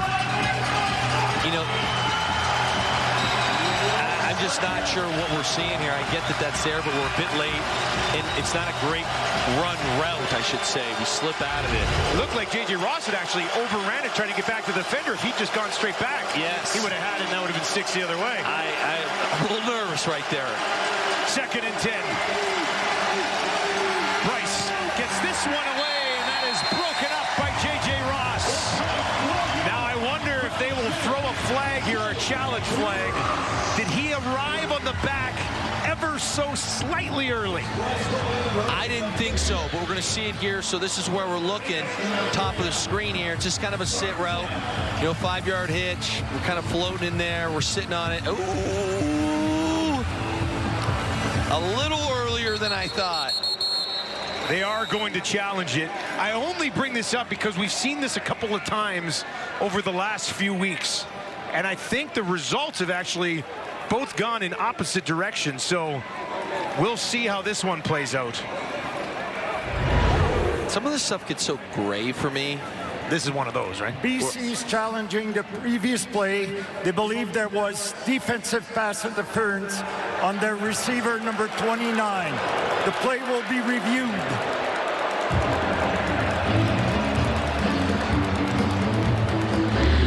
So we'll give you a few more looks at this.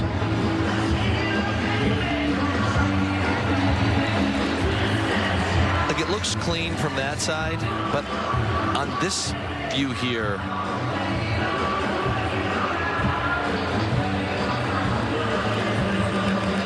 to me, it looks like there was contact a little bit early. Yes. How much did it stop him from still being able to catch this ball anyway? Like I said, the last couple of weeks, we've seen a couple of these similar plays, and I believe one was said that it was pass interference, and the other one they said it wasn't.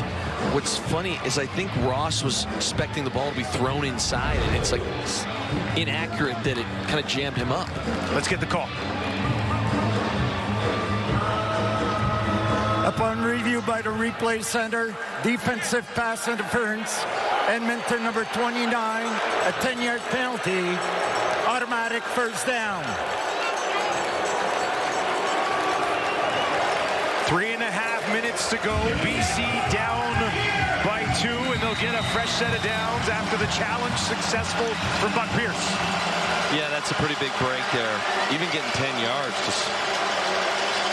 They need to get into field goal range, right? Yes. Bryce goes over the middle. He's got Hatcher, and that should be enough for another BC first down. That'll go for 11 into the hands of Hatcher. That puts him over 80 on the night. And that will bring us to the 3-minute warning here in the fourth quarter as the Lions creep towards field goal range for Sean White. Trailing by 2 to the Elks in Edmonton on Friday Night Football.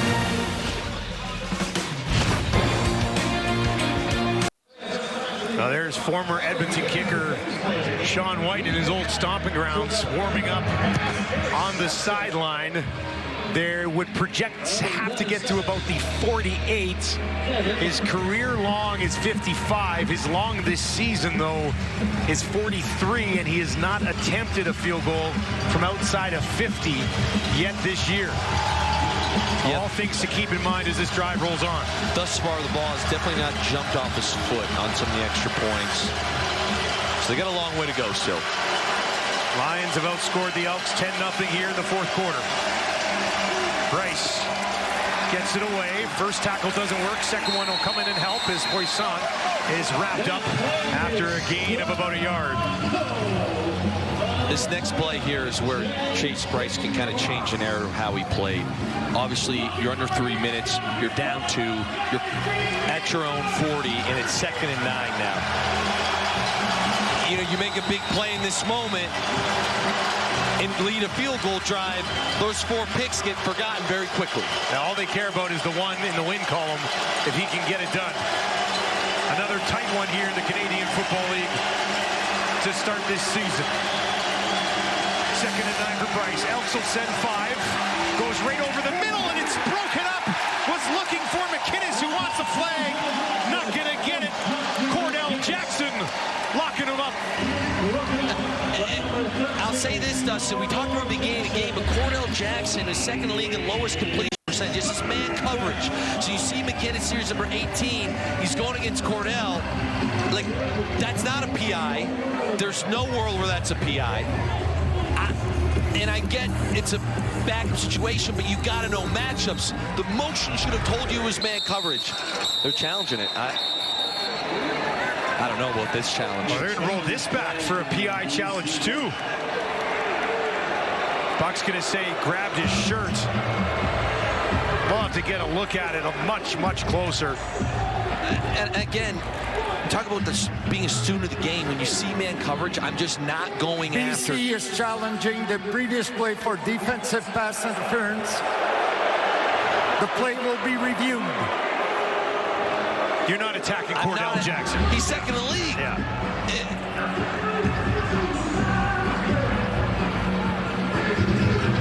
No, there's no world.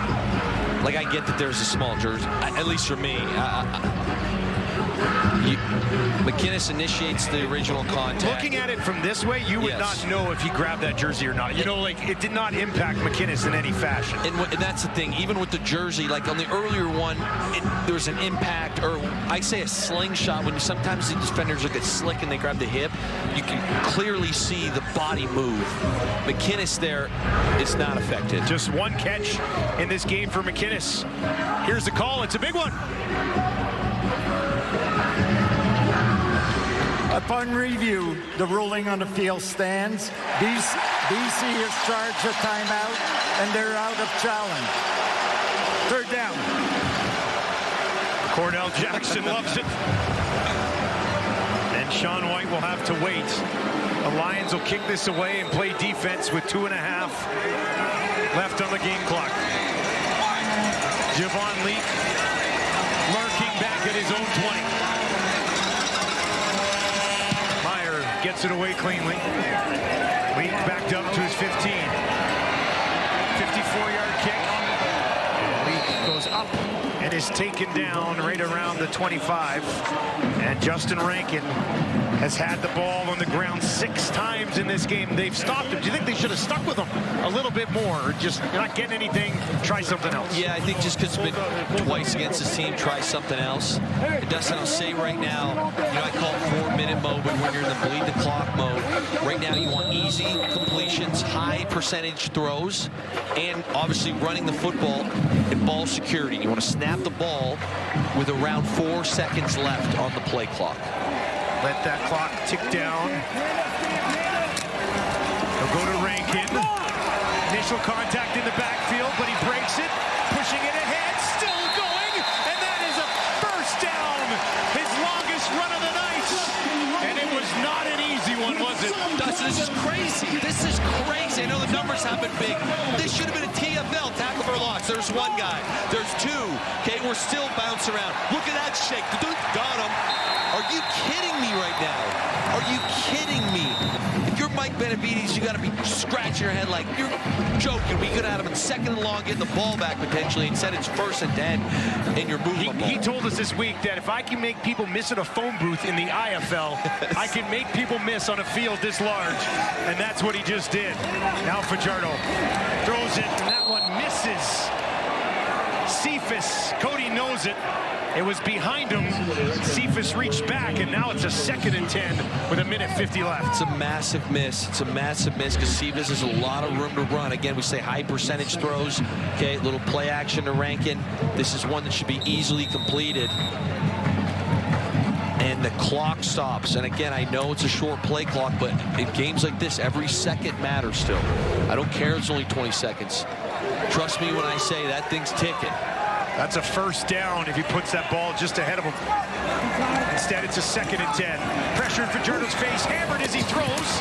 That's a completion on the near sideline. Won't be enough for a first down as he went to Luther. It'll be a 3rd down, and Edmonton will have to kick it away with lots of time left on this clock. Yeah, and we're going to watch Betts here just absolutely cook. Here he is right there. It's a one-on-one matchup. We take a little outside rush, slide underneath. 1, 2, 3. Kind of swipe the hands there.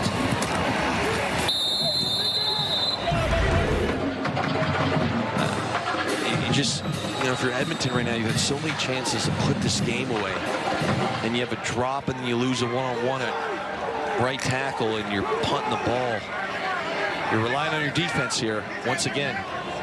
Just 3 points in the 2nd half for Edmonton. Have not been able to finish off these Lions just yet. This kick will bounce at the 30. And then roll down inside the 25. It's a 44-yard kick. And Chase Bryce gets the ball back with 96 seconds on the clock. He's 19 of 31 for 206 yards, a touchdown, and 4 interceptions. Edmonton's defense praised by my partner Luke here tonight. J.C. Sherritt's done some really good things. I was just thinking, how does J.C. play this now? Does he bring heat? Does he sit back? Obviously, again, we're talking about Sean White being a kicker for BC. It's a long way to go. So interesting what he dials up, J.C. Sherritt. They need about 43 yards to get in field goal range for a long Sean White attempt. That won't help. Edmonton's got Bryce, and they will take him down. Malik Carney, his first sack. As an Elk couldn't have come at a better time. And Dustin, he's at the top here. He's just working one-on-one against Allen, and he wins. And you saw this guy last year for the Riders. He's obviously Grey Cup champion, little bull rush. Pushes Allen into the backfield, slides off of it. It's a huge play, and that's why you go and get a guy like Malik Carney in the offseason for moments like that. Team leading 16 quarterback pressures coming into the game. Didn't have a sack, has one now. Here's Bryce. Down the field, finds McInnes. First down, BC. And Bryce gets it done. Silences the crowd here at Commonwealth. It goes for 19. That one shocked me a little bit. I put a lot of, tip your cap to Bryce, but also McInnes here coming back to this ball, kind of getting underneath the Blanco. And we got some action here with 1:05 left. We've got an injured Elk defender, second time in the game that Tamari Fox has been down. And they're going to stretch him out before helping him up and taking him off the field. Let's give us time to look at that last Chase Bryce completion, his 20th of the ball game.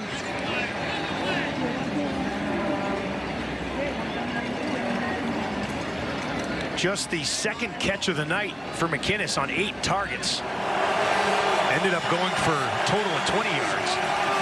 But it keeps him alive. Yeah, that was nothing too wild as far as the route goes, but the concept opened up. Bryce hit it on time.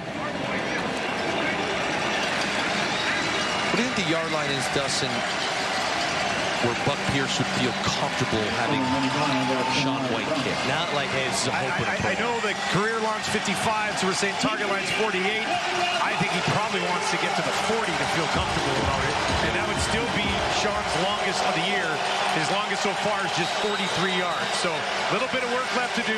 White warms up on the sideline. Possible game winner in the future. This one down the field, trying to find McInnes. Kobe Williams was there to make sure he couldn't get to it cleanly.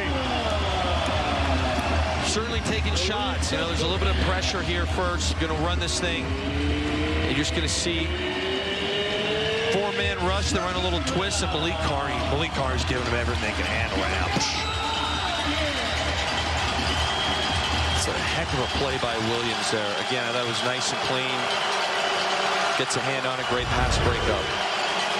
Big 2nd and 10. The crowd at Commonwealth to their feet here on Friday Night Football. Edmonton sends a house. Bryce under pressure, trying to escape. They got him! Edmonton's defense gets it done. Jabome. Dustin, we talked about what J.C. Sherritt would do. So what does he do? He brings everyone. To see him at the top of the screen, it's a free hitter. We don't have enough. You bring 7, they have 6 blockers. You bring 7, they have 6 blockers. And he gets Chase Bryce there. Again, ideally, you need to get that ball out quick. And now go to 3rd and forever. Tip your cap to the defensive coordinator, J.C. Sherritt, dialing up the right play call there. 3rd and 18. This time Edmonton just sends 4. Bryce down the field, broken up. Elks defense finishes it.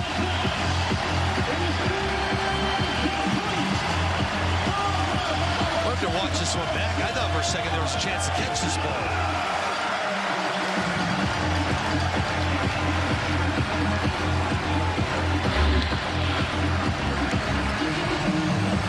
Here's another look.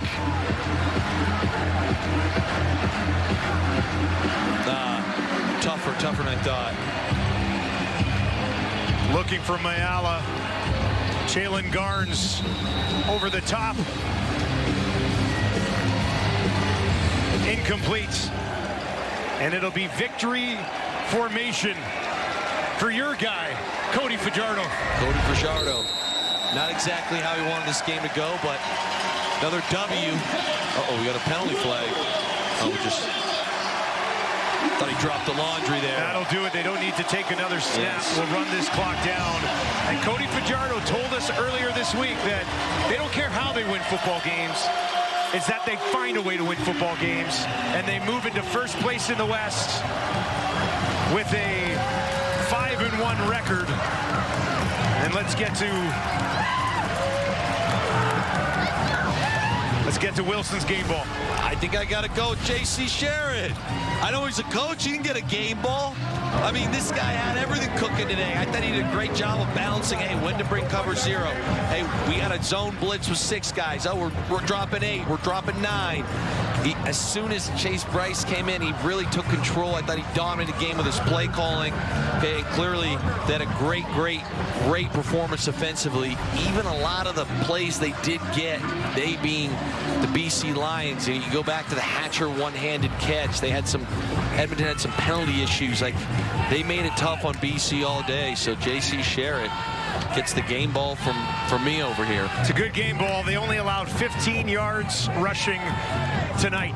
J.C. Sherritt in the Edmonton defense.